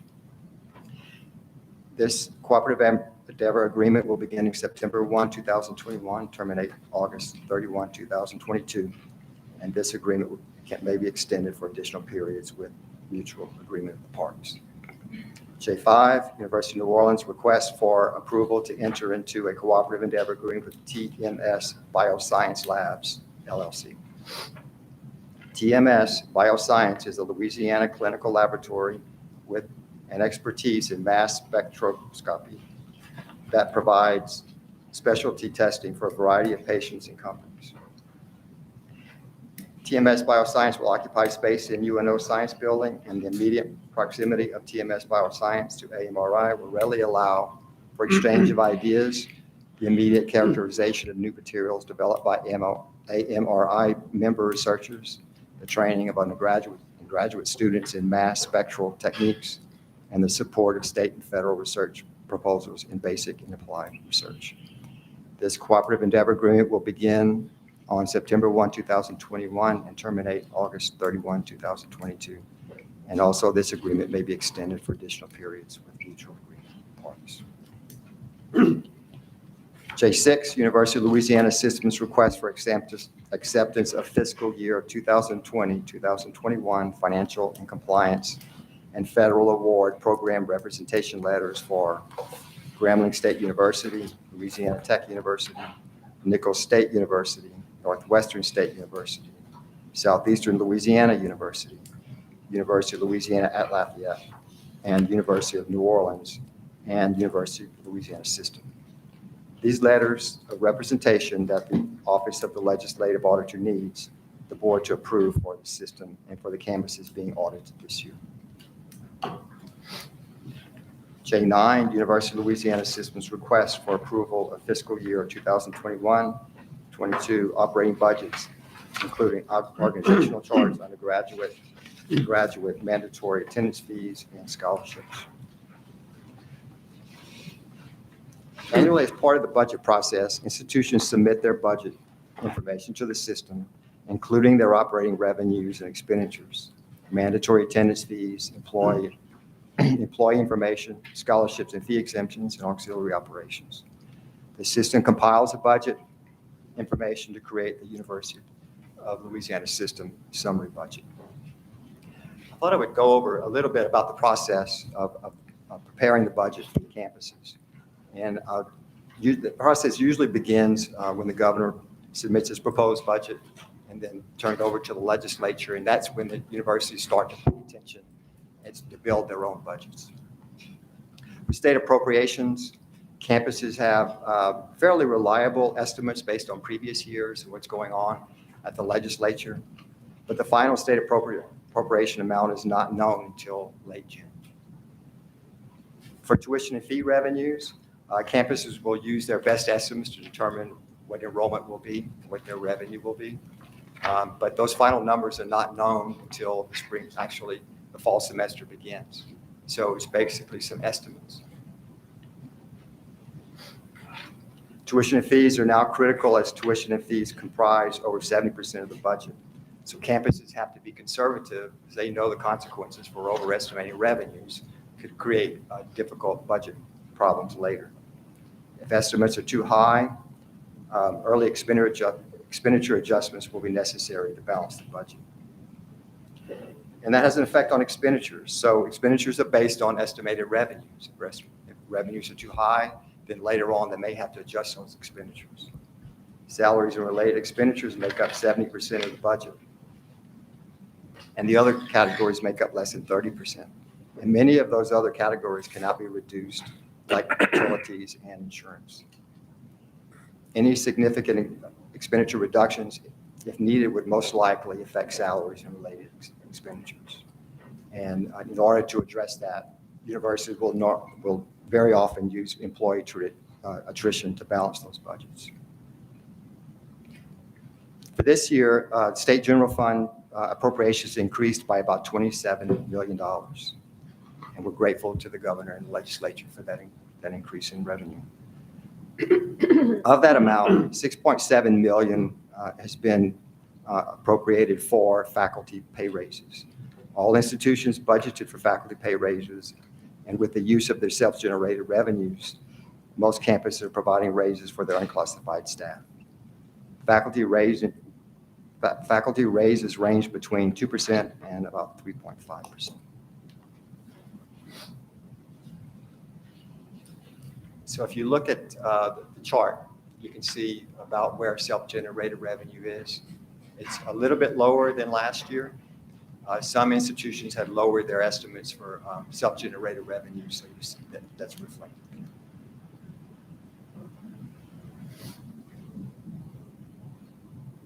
Next slide. Total state funds from the state has gone up quite a bit from previous years. And a portion of that is CARES Act restorations with appropriated money. Last year, there was about $47 million of CARES Act funds, and that has been replaced with appropriation funds. And also with the additional $67 million that I mentioned earlier. As you can see, tuition and fees have remained the same, have not changed. The legislature has not given us authority to raise tuition, and those numbers reflect that.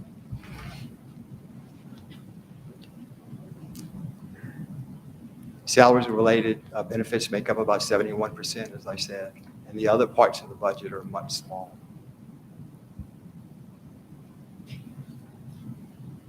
Next slide.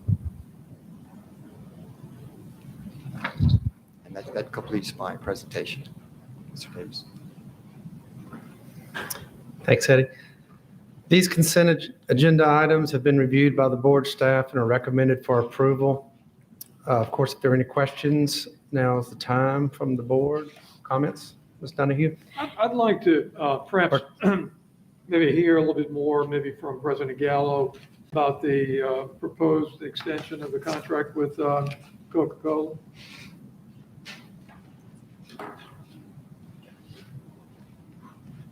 And in particular, I think that when we extend the contract out, it's tantamount to maybe a new contract. And, I think that whenever you have a contract that's going to be extended, it would be good for us to have some competition in order for us to know that we've got the best combination of price, innovation, and quality.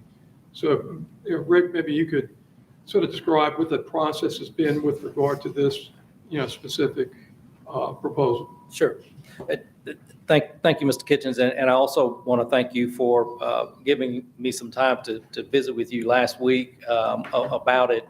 I know that this is an area that you have particular interest in, and I think it was a couple of meetings ago that when Louisiana Tech was proposing an extension of their Aramark food service contract, you had questions along those lines. So I certainly respect the fact that you like competition and believe that at the end of the day, better pricing can be achieved through a competitive process.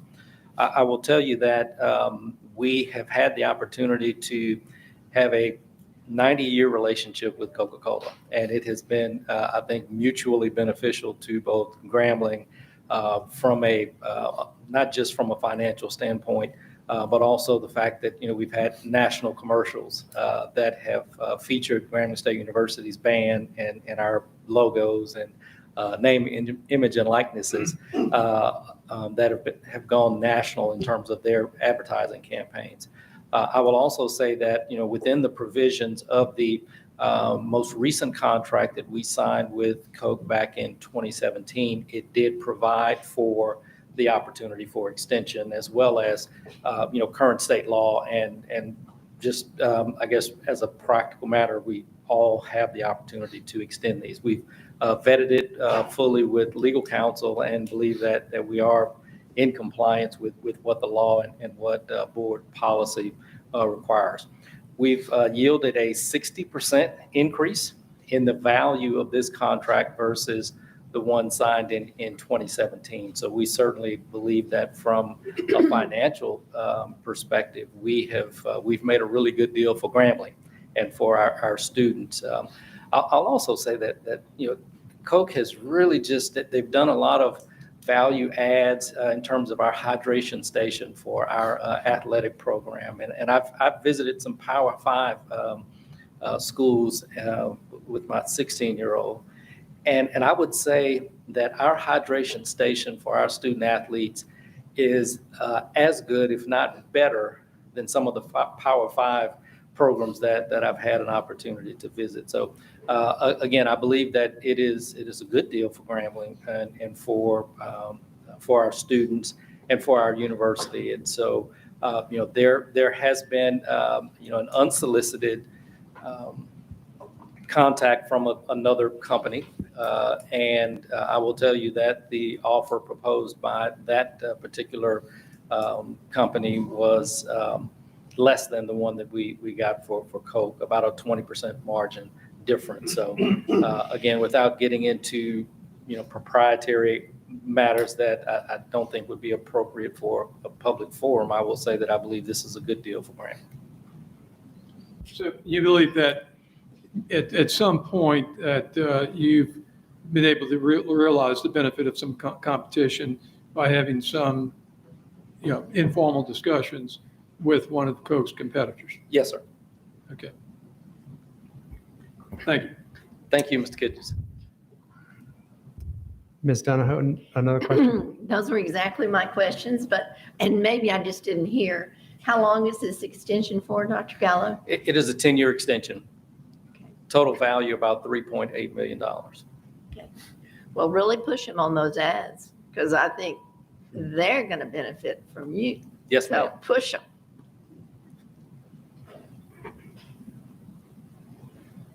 That's it.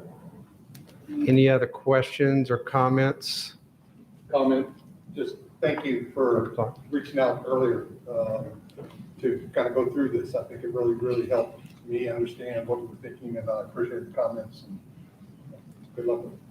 Thank you. I appreciate you meeting with me not too long ago, and we were meeting about something else, but you were excited about negotiating a new contract with Coke too, so great job there. Any other comments or questions on any of the other agenda items from the board or from the public? Hearing none, do we have a motion to approve? So moved. My second. Stevens and Chairman Carter, all in favor? Aye. Aye. Aye. Any opposition? Thank you. All right, Mr. at Chairman, this time, Mr. Chairman, just one observation. It seems to be a good time to partner with Grambling State. So that's a tribute to their president. All right, two more report items. At this time, we'll ask Mr. Mesh to present these. These are report only and do not require a vote from the board.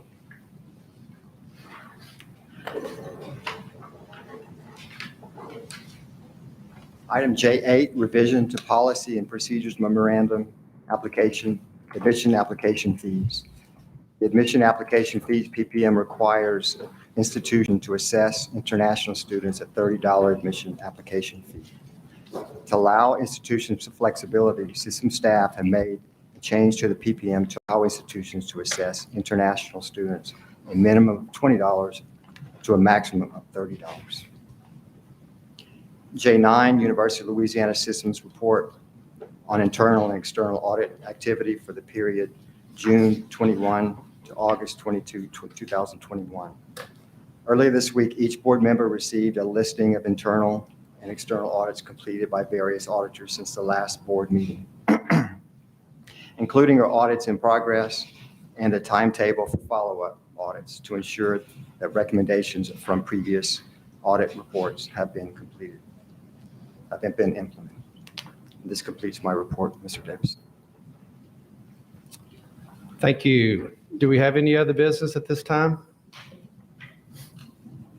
Not, that will conclude the Finance Committee. Thank you very much, Board Member Davison. And again, thank you to Rick Gallo for incredible leadership at Grambling and all that you do. We appreciate your responses. Want to move on now to the Personnel Committee, and Board Member Donahoe will present. Thank you, sir. We have 6 items on the Personnel Committee agenda today that are being presented on the consent agenda. Ms. Keisha Neal will provide an overview of today's items. Item K9 has been removed by Dr. Gallo.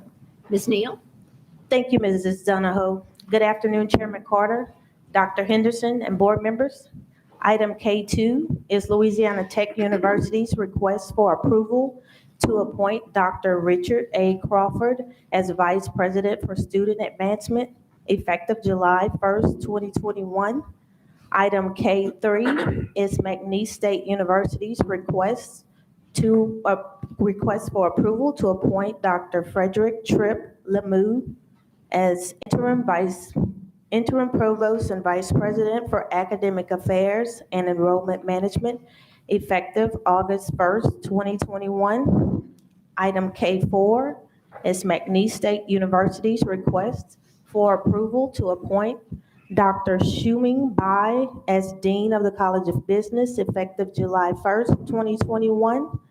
Item K5 is Southeastern Louisiana University's request for approval to appoint Dr. Teray Lopez as Interim Dean of the College of Business, effective July 31st, 2021.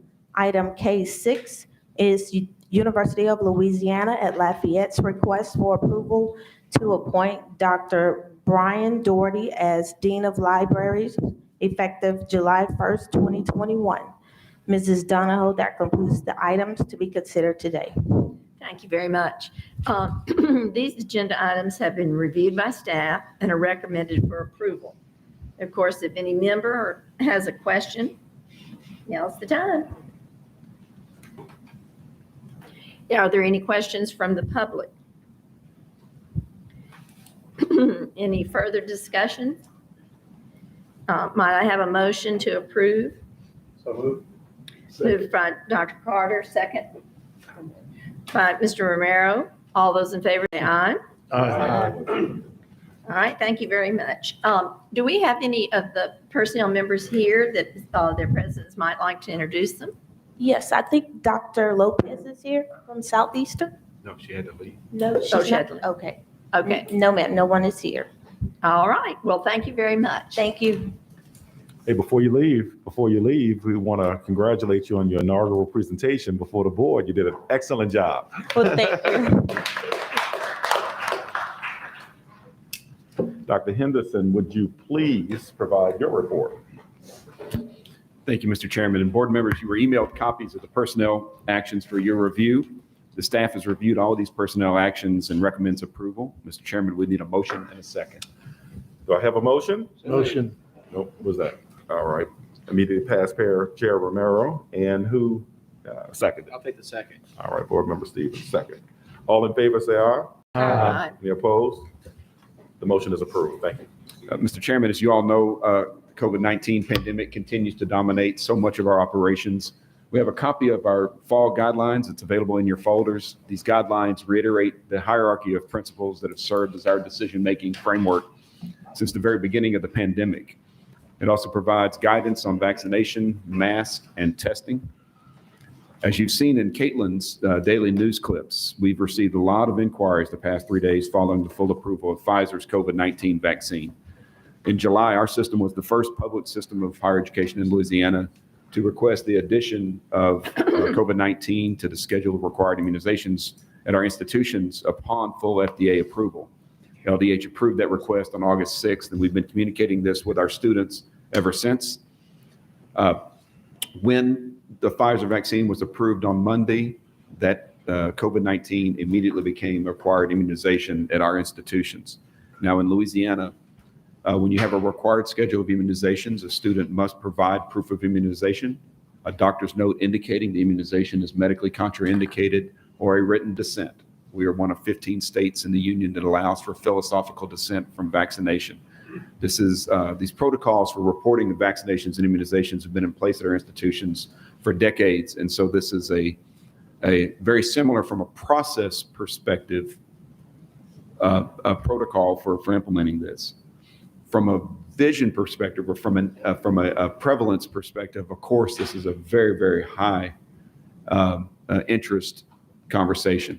We continue to work closely with public health professionals, with our other sister institutions, our other sister systems, the Board of Regents, and of course the Governor's Office to ensure that we are approaching this, putting the health and safety of students, faculty, and staff as our highest priority. We've answered questions from any number of circles. We've dispelled copious amounts of misinformation. We have sent at least 2 documents communicating this change to members of the legislature and encouraged them to reach out to me or to Cammie Geisman or to our institutions for clarification. We've gotten a lot of good feedback on that, a lot of great questions. And again, because we've opened ourselves up for those kind of communications, we've even been able to dispel some misinformation. I received one just yesterday. It was a note sent to one of our presidents questioning the FDA approval of the Pfizer vaccine. And it's because some of these documents are very technical in nature. And most of us don't traditionally read biologic license applications that are submitted to the Food and Drug Administration. If you do, that's great. That's your interest. I would wager that 100-fold more people read this one, and it can lead to some conversations. The FDA Pfizer vaccine is fully approved by the FDA for use in people aged 16 and older. The FDA is still the gold standard for pharmaceutical safety and efficacy. The approval of the Pfizer vaccine is one of the most extraordinary examples of the power of science and research that I can imagine. The fact that a significant portion of the preclinical research was done at the New Iberia Research Center of University of Louisiana Lafayette should be a source of pride for this board, should be a source of pride for the entire state of Louisiana. And I want to thank President Savoy for continuing to lead excellence at that institution. So our member institutions have been working to stand up the process for existing students, and they're communicating those expectations now. The existing students must be in compliance with the immunization schedules before registering for subsequent terms. That registration begins in October. We received new data yesterday that indicates across the system about 50% of our student body has at least initiated their vaccination series. Yesterday morning, the latest data we had was 40%. So we have seen a significant increase over the last week. Our institutions have partnered with LDH and the Governor's Office to host the Shot for 100 vaccine events on all of our campuses. So students who are vaccinated at these events receive a $100 gift card with their shot. We think that these types of incentive programs, the FDA approval, and other educational processes that we put in place will reassure many of the unvaccinated that the vaccine is safe. It's paving the way to our return to normalcy, and it is the #1 protection against severe disease, hospitalization, and death. We're thrilled to share that 80% of faculty are vaccinated at our institutions. The faculty and staff who are not vaccinated will be subject to weekly testing in accordance with university HR protocols. And we're offering vaccine leave for faculty and staff, not only to receive their shot, but to assist immediate family members in getting to their vaccine appointments. I know that this is a topic of significant interest, and I would like to pause if any board members have any questions at all about how we're approaching the COVID-19 pandemic. Yes, Dr. Henderson, does this include staff as well, or is it just professors? No, ma'am, it is staff, and faculty and staff, all employees. And so who's going to pay for these weekly tests? Yeah.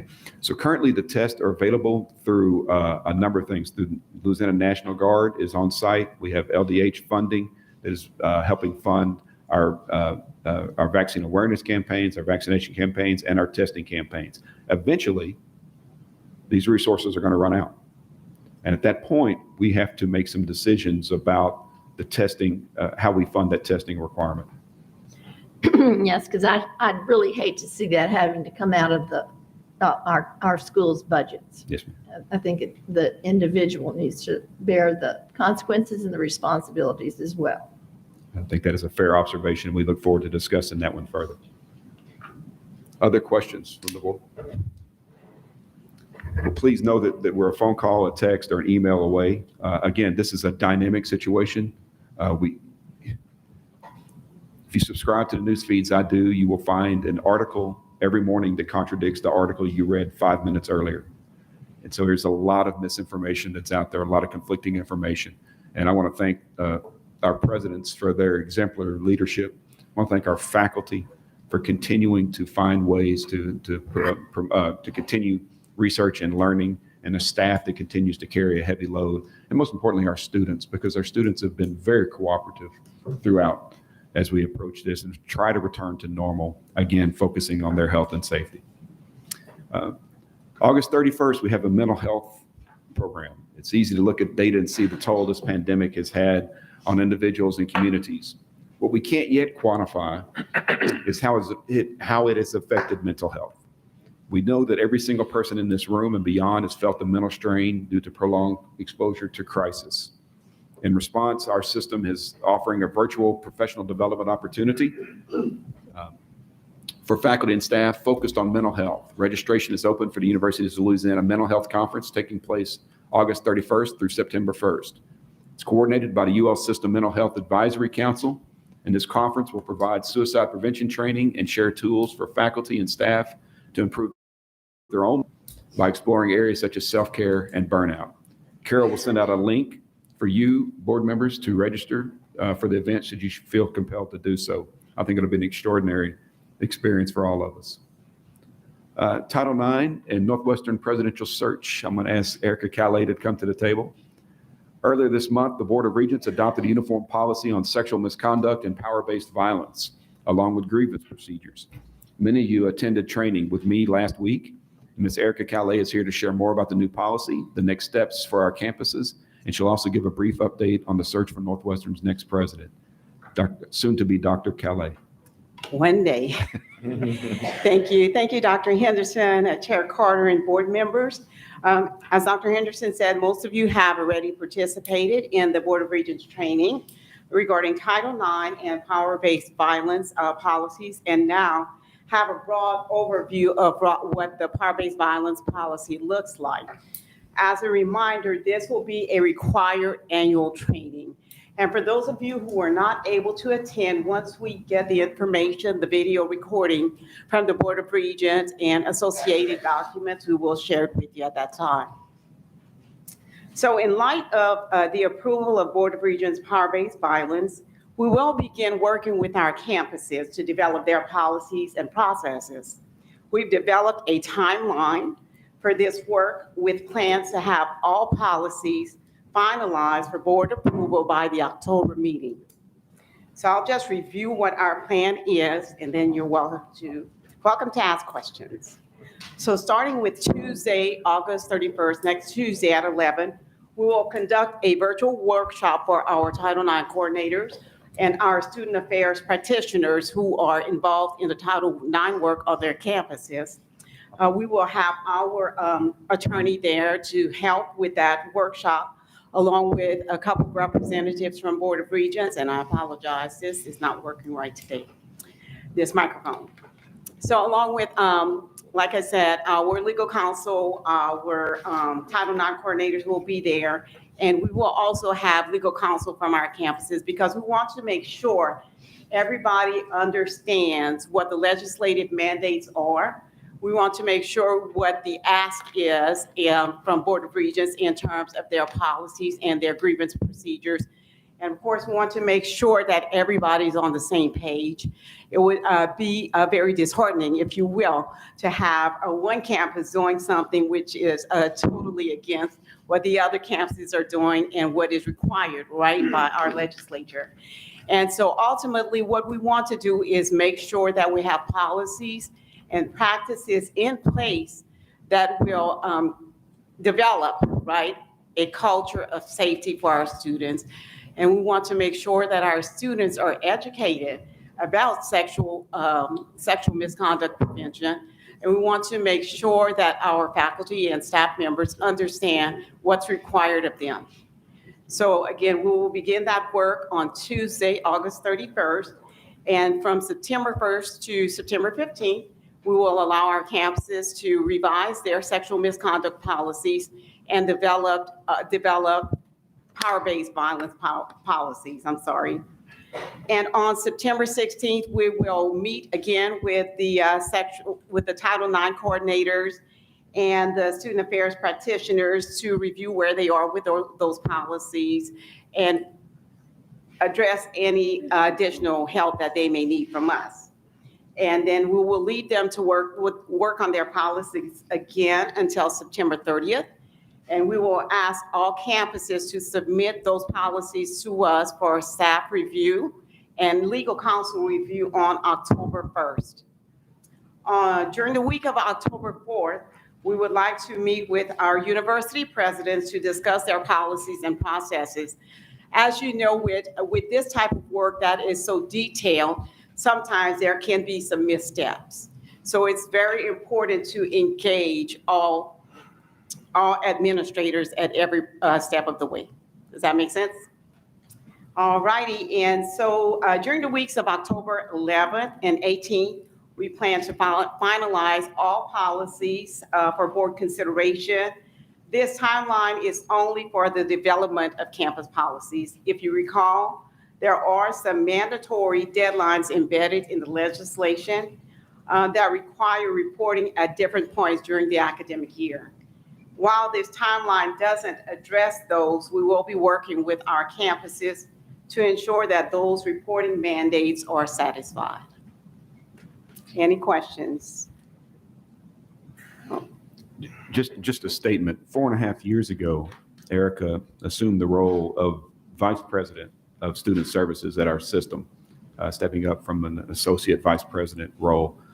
When I asked her to do that, she had no idea what was in store for her and the complexities of this Title IX developments. And I want to thank her for her extraordinary leadership. She has displayed some collaboration skills, some leadership skills that I suspected were there, and she has exceeded any reasonable expectation. Erica, thank you for your leadership. And Ms. Kelly, I also want to thank you for your extraordinary leadership and your professionalism, responsiveness, et cetera, that's really helped to move this system forward. So thank you very much. Thank you for that. Okay. So an update on the presidential search. On this past Tuesday, the search committee met on the campus of Northwestern and approved the committee's charge, timeline, and advertisement. During that time, they also received feedback from Northwestern constituents about characteristics that they would like to see in the next president.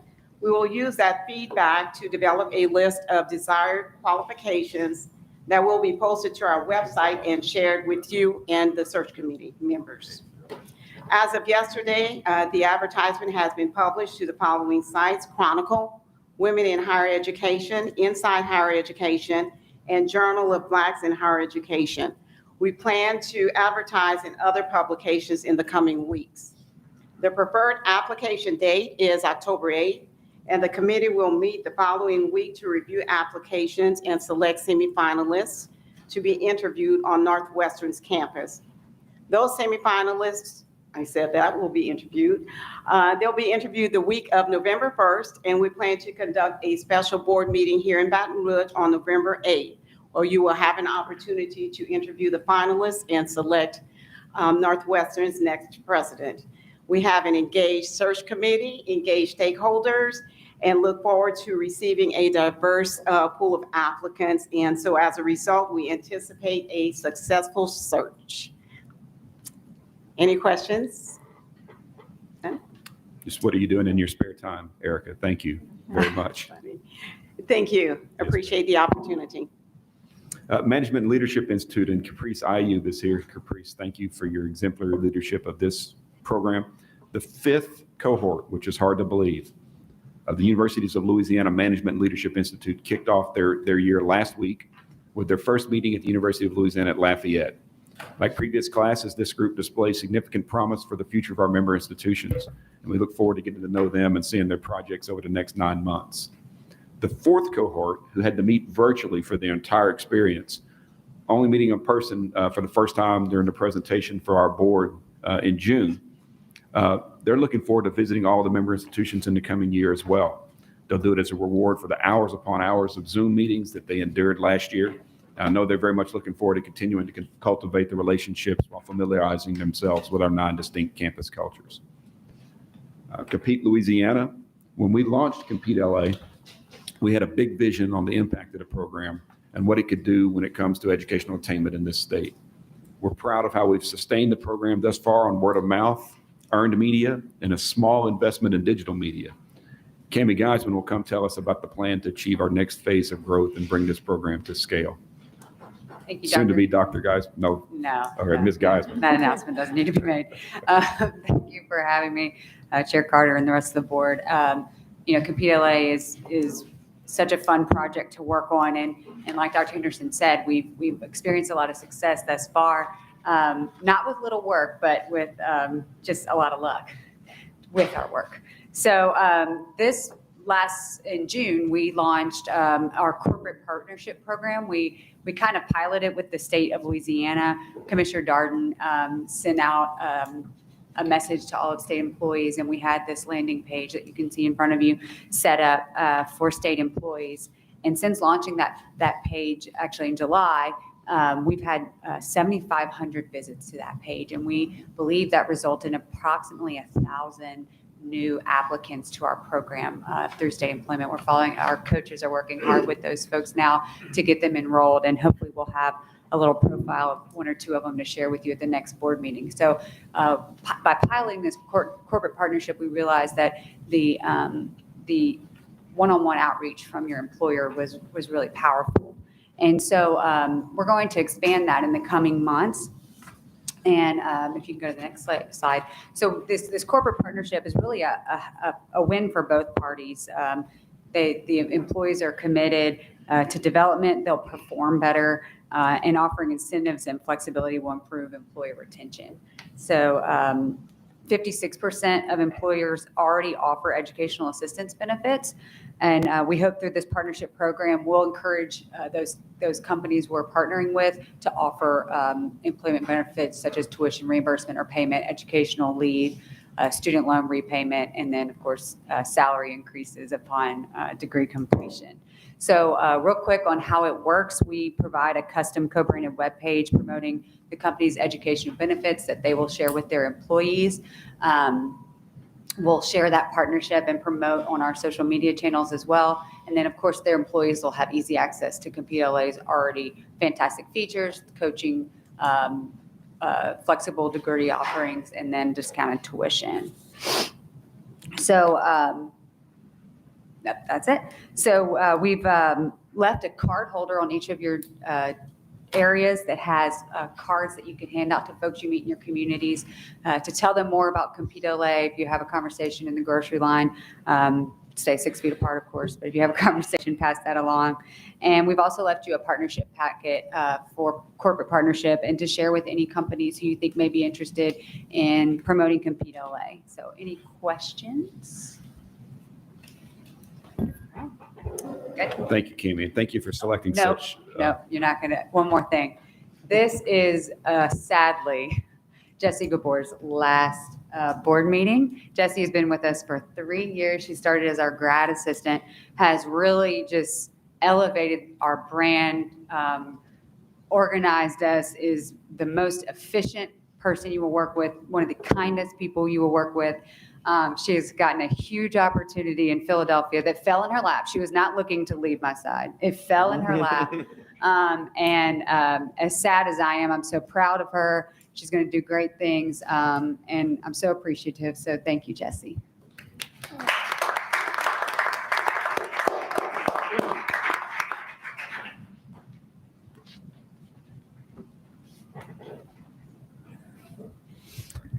met Jessie 7 years ago as a student at Northwestern State.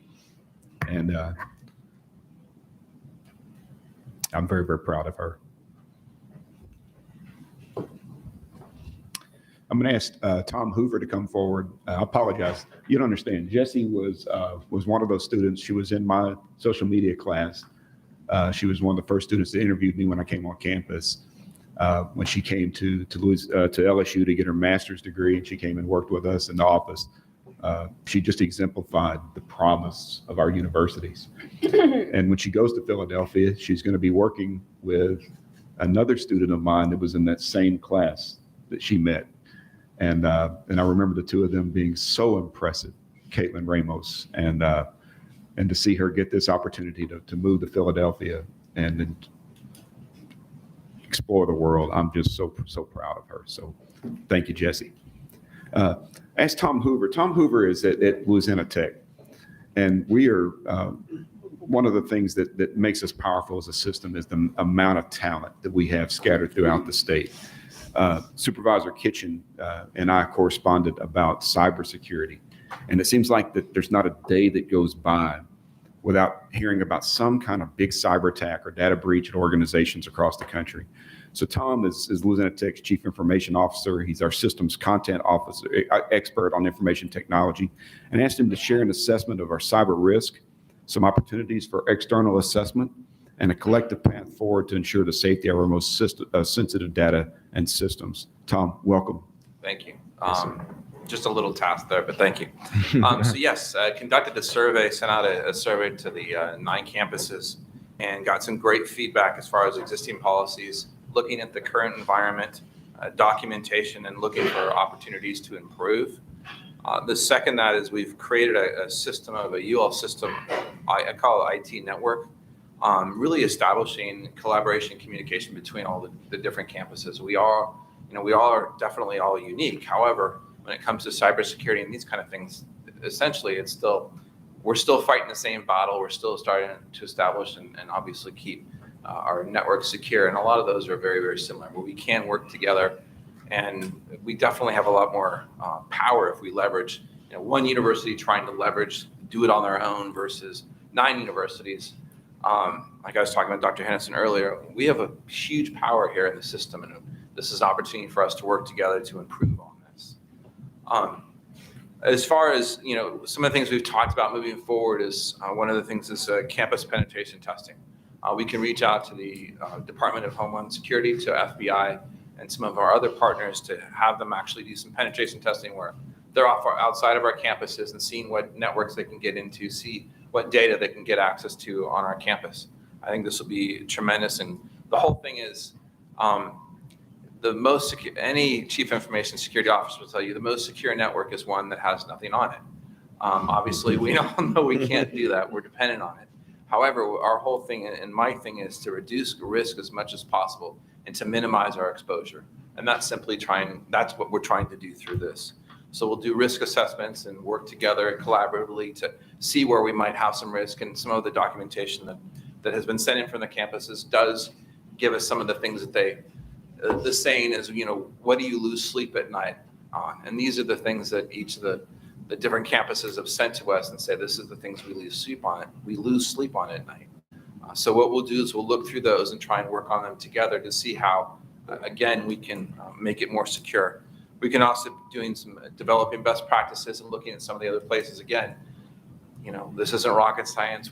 We are unique. However, it's still, we're very, very similar. So we can look to EDUCAUSE and some of our other peer institutions and sister institutions, see how they're doing that, and literally try and take that and apply that to the different campuses. The other part of that is, we all have training that is state mandated. So we all take advantage of that and do that. We want to see how we can do collaboratively to work on. Some of the campuses have a different training. Well, how can we leverage? I mean, it's one thing to leverage with 120,000 people when you're buying a contract or something versus 5 or 6. So if we can go ahead and leverage some of that training across the different campuses, that'll have it so that we have a more consistent training across. There's also October is National Cybersecurity Awareness Month. So we want to do a campaign that we do something on each campus and have some awareness out there. yes, from a IT and a technical perspective, firewalls and all these things are great. However, it's the click of the keyboard. It's each person getting a phishing email. So there's so much that we can do from a technical side. However, the other part of that is just the individual users on our phone or using a computer. So, the awareness there is extremely important. The other part of this is to establish a University of Louisiana system security conference. Would it be a 1 or 2 day conference? We have so much talent here, which has been kind of a theme of today. We have so much talent here, especially in cybersecurity. Grambling has it, so does Louisiana Tech. We got to use this talent to actually help us. So what this would be is bringing some of those keynote speakers, some of those special people here to help our own internal staff, to help our own campuses, and then get the IT people together to see how we can improve. Not everyone has a chief information security officer. How can we help and leverage together as a group? So that's kind of the plan that we've talked about. I'd love to answer any questions or send them to Dr. Henderson. We talk about the digital divide a lot, especially because we have a lot of our member institutions and the students at those member institutions residing in rural areas, all right? So could you explain to us a little bit the relationship between the student ability to access all of these systems, cybersecurity, et cetera? That's a great question. No, that is great, and that is something that we are definitely, as a system, working on, the digital divide. As far as your question, that's where a lot has to go. We have to be able to deliver content, secure content. We have to make sure that our systems are fortified, that our systems are secure. So is one of the things we're doing at Louisiana Tech, we use a product called the VMware Horizon. So it allows our students, staff, and faculty to access software that they would have to be on campus, typically in a computer classroom, to use. But in order for us to be able to, what that accomplishes, that allows us to be able to reduce people having to use VPN, which is more difficult to use off campus, to be able to access this software. It's difficult. It's a little bit difficult to understand, but by using these systems, we're basically allowing less things that can potentially harm us to come to our campus. As far as the digital divide, I know that one of the things, in fact, we've talked about with Katie Dawson, the system is getting wireless access points out to people that are in rural areas. I know at Lincoln Parish, Dr. Geis, we are working on a commission there to try and see how we can get more wireless and more connectivity. It is a struggle. In fact, I know some of the data that a lot of our students, they're using their phones for connectivity because that's the best connectivity they have. I know there's a lot of programs out there. I know Congressman Letlow and some others have been trying to push that in the state. It's a struggle, but that is something that I know that we are working on as a system. I wish there was, I wish we could put access points up where it would make it very easy, because it is very difficult. I was reading some reports during the pandemic, and it was crazy the amount of K through 12 teachers that were trying to teach from home with horrible bandwidth or almost dial-up speeds. And you've also got a parent or a wireless access point that you're sharing with 5 different people because their students are doing Zoom at the same time, and how that splits that up. So it's a problem. And that's something that we were trying to continually to address. And I hope that kind of answers your question. It's difficult. I appreciate that. I understand from my not so advanced abilities in this area, but my son is a computer science major, trying to learn some of this stuff. Just a tremendous burden and impediment to certain students when we don't have that sort of access. And I was just wondering, in the context of what you do, whether or not it's something that you're looking at. And it sounds like it is something that you're looking at. We really appreciate that. Thank you. It's separate, but yes, it is. And that's, when I was in grad school, it was connected at that time. It was connected versus unconnected, but essentially it's the same thing. And we in the state of Louisiana, in order to be able to have a better workforce development, how that spills then into jobs, and then it spills into companies, and it spends into tax. That's what we have to do. We have to bolster them in high school, but in college, that allows them to become excellent not workers, but excellent people in jobs. And then that brings more companies to come here because you have an educated workforce. It is all connected one way or the other. It's extremely important. Thank you. You're welcome. Tom? Yes, sir. Mr. Kitchen. Jim, thank you very much. I think this is an extremely important topic, for the ULS system. One thing I might certainly emphasize is that it's a constantly changing landscape. So you may achieve some sense of best practices today, but a year from now it's going to be different. And it's going to take vigilant, constant oversight, to make sure that we all are following the best practices. I can't think of anything that, quite frankly, would keep me more awake at night if I were a university president than the whole IT department, because our lives are just so dependent upon IT that any interruption of it is really a major event, negative event for all of us. So I think this is a great first step, and it's going to be a very long journey for us in order for us to gain a sense of proficiency. But I would like to see us have a goal as a system to really use this opportunity for IT to really look at us as one single system. When you think about IT, it really cuts across each of the school's identities that we have. And this back office function is just so important to everybody. I think it's important for us to come together on a common platform in order for us to, when we talk about security, the implementation of security is going to be multiplied if we're all on separate databases and separate platforms and separate software. So the more we bring the schools together in a single concept, I think the easier it's going to be for us to maintain the type of security. And I think it's also going to be a much higher functioning system for the benefit of our faculty, staff, and our students. And if I could add, that's one of the things we've talked about is how can we leverage some of our buying? Again, if you spend $100,000 versus $900,000, you're going to get a significant discount. So how can we look at some of our firewalls? How can we look at how we can bundle some of these purchases together? In fact, we even talked about potentially doing that with some of our computer purchases. Right. So, I agree. As much as there's so many commonalities there that can help.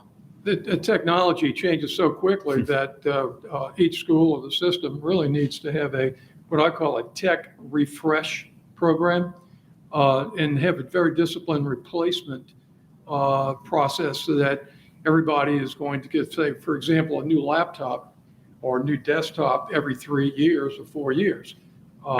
That's the only, if we follow a disciplined program of replacement like that, at least we'll stay up with the changing technology for us. It's too easy sometimes if we don't have a disciplined program like that for us to take the decisions to upgrade our systems and put that on the back burner because we have so many other pressing needs. But I can't think of any need that's more urgent, more important than for us to stay ahead of this technology curve, both from a user standpoint as well as a security standpoint. So I would say that this is something that we ought to have as a goal to be the gold standard for IT practices for university systems. And this would be an opportunity for us to really take the lead, and other schools and other systems and other states would follow our lead as opposed to us being a follower. Thank you. Let me say this. Yes. Board Member Kitchen brings up a good point relative to whether or not it's wise strategically to create a system, one system that covers all universities, all right? So my question to you is, from a security perspective, whether or not is that a good idea to do that, one, from a system perspective, or should you have a redundancy with a second system behind that system, separate companies, or have a systems individualized in the various institutions to protect in case there's a breakdown in any one system? I feel like there's a spotlight on me.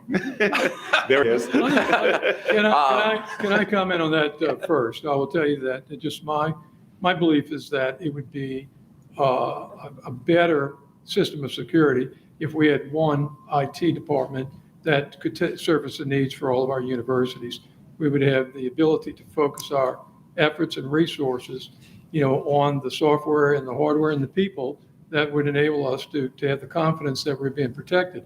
Now, there are backup systems that if you lose your system, you have an alternative backup system. Say, for example, in Dallas, AT&T, would provide that you just simply switch over to the AT&T facility. So you would run it from Dallas as opposed to running it from Baton Rouge. So, and Tom, you can offer your thoughts on that. I'm sorry to interrupt you, but it's something I feel pretty strongly about. No, I can tell that. No, yes, in some cases it does make sense to have everyone have the same system.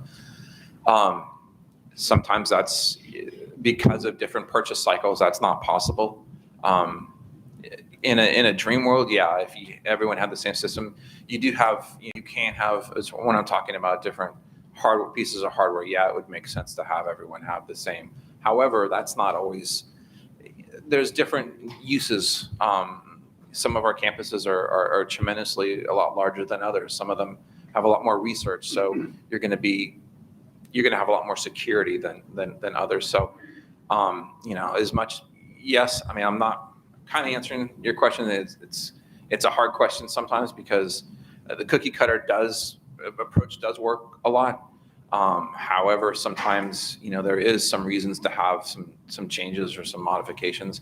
As far as redundancies, yes, some places you have multiple firewalls. That some people have you have your dorms firewall off differently, or not firewall, and then you have your campus on a separate firewall because you have different needs. There is some leveraging that possibly could be done through Lonnie that might help. They have some services there that we could potentially use as far as security, firewalls and whatnot. Firewall, I mean, that's where a lot of these things have become, so there's something that's saying software as a service. Now there's firewall as a service. So there are some other ways that we could potentially look at this from a larger perspective to make sure that we're doing, the most accurate. I do at our house, Mr. Kitchens, we refer to this as a whack-a-mole, but yes, that really is what it is. Tom, I want to thank you for your expertise. Mr. Kitchen, I will assure you that cybersecurity is on the list, at the top of the list that keeps these presidents up. But it is a very, very long list that keeps him up at night. Sure. I want to thank President Geist for allowing Tom to help us with this work. And just so you know, the presidents, we do this quite often. Ramesh Kalaru has helped us with a number of statewide things. Michelle Caruso at Nichols and others. And I knew if I asked the presidents, they would say yes. So I want to thank them for allowing us to do that and never saying no. So, but Tom, thank you. This is exactly what we needed, and I appreciate your help. Great. Thank you for the opportunity. Members, we do have an action item. It's item L3. I'm going to ask Brandon DeQueer to come to the table. It's McNeese State University's request for approval of a resolution authorizing the president of the university to file suit on behalf of the university for the recovery of any and all losses sustained from Hurricane Laura. Mr. DeQueer, I don't believe an executive session will be necessary, but we'll rely on your counsel. Sure. I don't believe executive session is necessary for the approval of the filing of the suit at this point. If there's any specific questions that get beyond just the practical application of filing a suit, then I can answer them directly in executive session. But to give you a quick overview, this is simply to protect the claims that McNeese suffered during Hurricane Laura, and we simply want to file a suit timely such that we can continue to negotiate those claims with all the insurance companies that are responsible for insuring the damaged property. Mr. Chair, we need a motion and a second to approve this. Yes, sir, Mr. Kitchen. I'll second. I'm sorry. Mr. Kitchen, you're making a motion. Okay, thank you. Mr. Kitchen.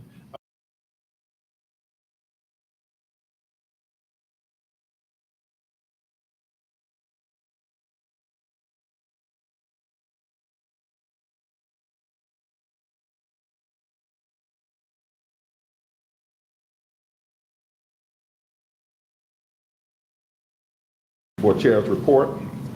Harvard Kennedy School. Earlier this month, Dr. Henderson shared an exciting opportunity based upon a strategic objective that I, as the chair, the new chair at the time, put in place relative to board development at the highest level through the Harvard School, Kennedy School. Dr. Henderson found a magnificent program at one of the premier institutions in the entire world to help to assist us with further board development. I would like you, Dr. Henderson, to talk a little bit more about that program and its efficacy. So thank you, Mr. Chairman. So reached out, there is a seminal work on board governance called from Chait, Ryan, and Taylor, where they talk about the three modes of governance: fiduciary, strategic, and generative governance. And we spent a lot of time talking about generative governance as a board. I reached out to Bill Ryan because he is on faculty at Harvard, and I had connected with him when I was at the Harvard Graduate School of Education, Institute for Educational Management. We had some great discussions, we had great back and forth. He has a program for boards. He didn't think that it was the most appropriate, but he said that this one, the one on governance for nonprofit excellence, would be ideal for what our board is attempting to do. And so it is a rigorous program. It will take you the fullness of the week. If you have a calendar that is not conducive to that, it will provide problems for that calendar. But the experience will be extraordinarily rewarding, and I think it will advance the work of this board. And we are happy to help facilitate registration for the program as you would like. But Mr. Chairman, I think it's a realization of your vision. It's one piece of the realization of your vision to develop the board. And any board member interested in that this wonderful program, please contact Dr. Henderson. Our next regular board meeting is scheduled for Thursday, October 28th in Baton Rouge. Bruce Janae has scheduled a 2 p.m. live ethics session that afternoon. As you know, this is one of our annual mandatory required training courses, so we hope you will take advantage of this opportunity. In addition, Bruce will emphasize that all board members must complete the Preventing Sexual Harassment course before the end of the year, and we'll send out the link if you need it. If there is not any more business to come before the board at this time, may I have a motion to adjourn the meeting? So moved. From Dr. Clark, second from Mr. Kitchen, and so moved, seconded, and it's approved, and it's over with for the day. Thank you all so much.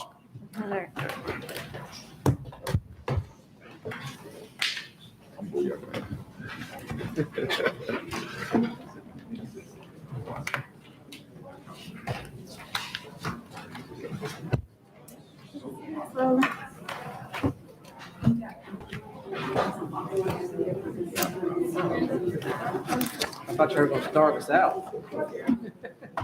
He's the 1 year mark. What are we talking about? Yeah. But he's all right. I responded. I had him respond.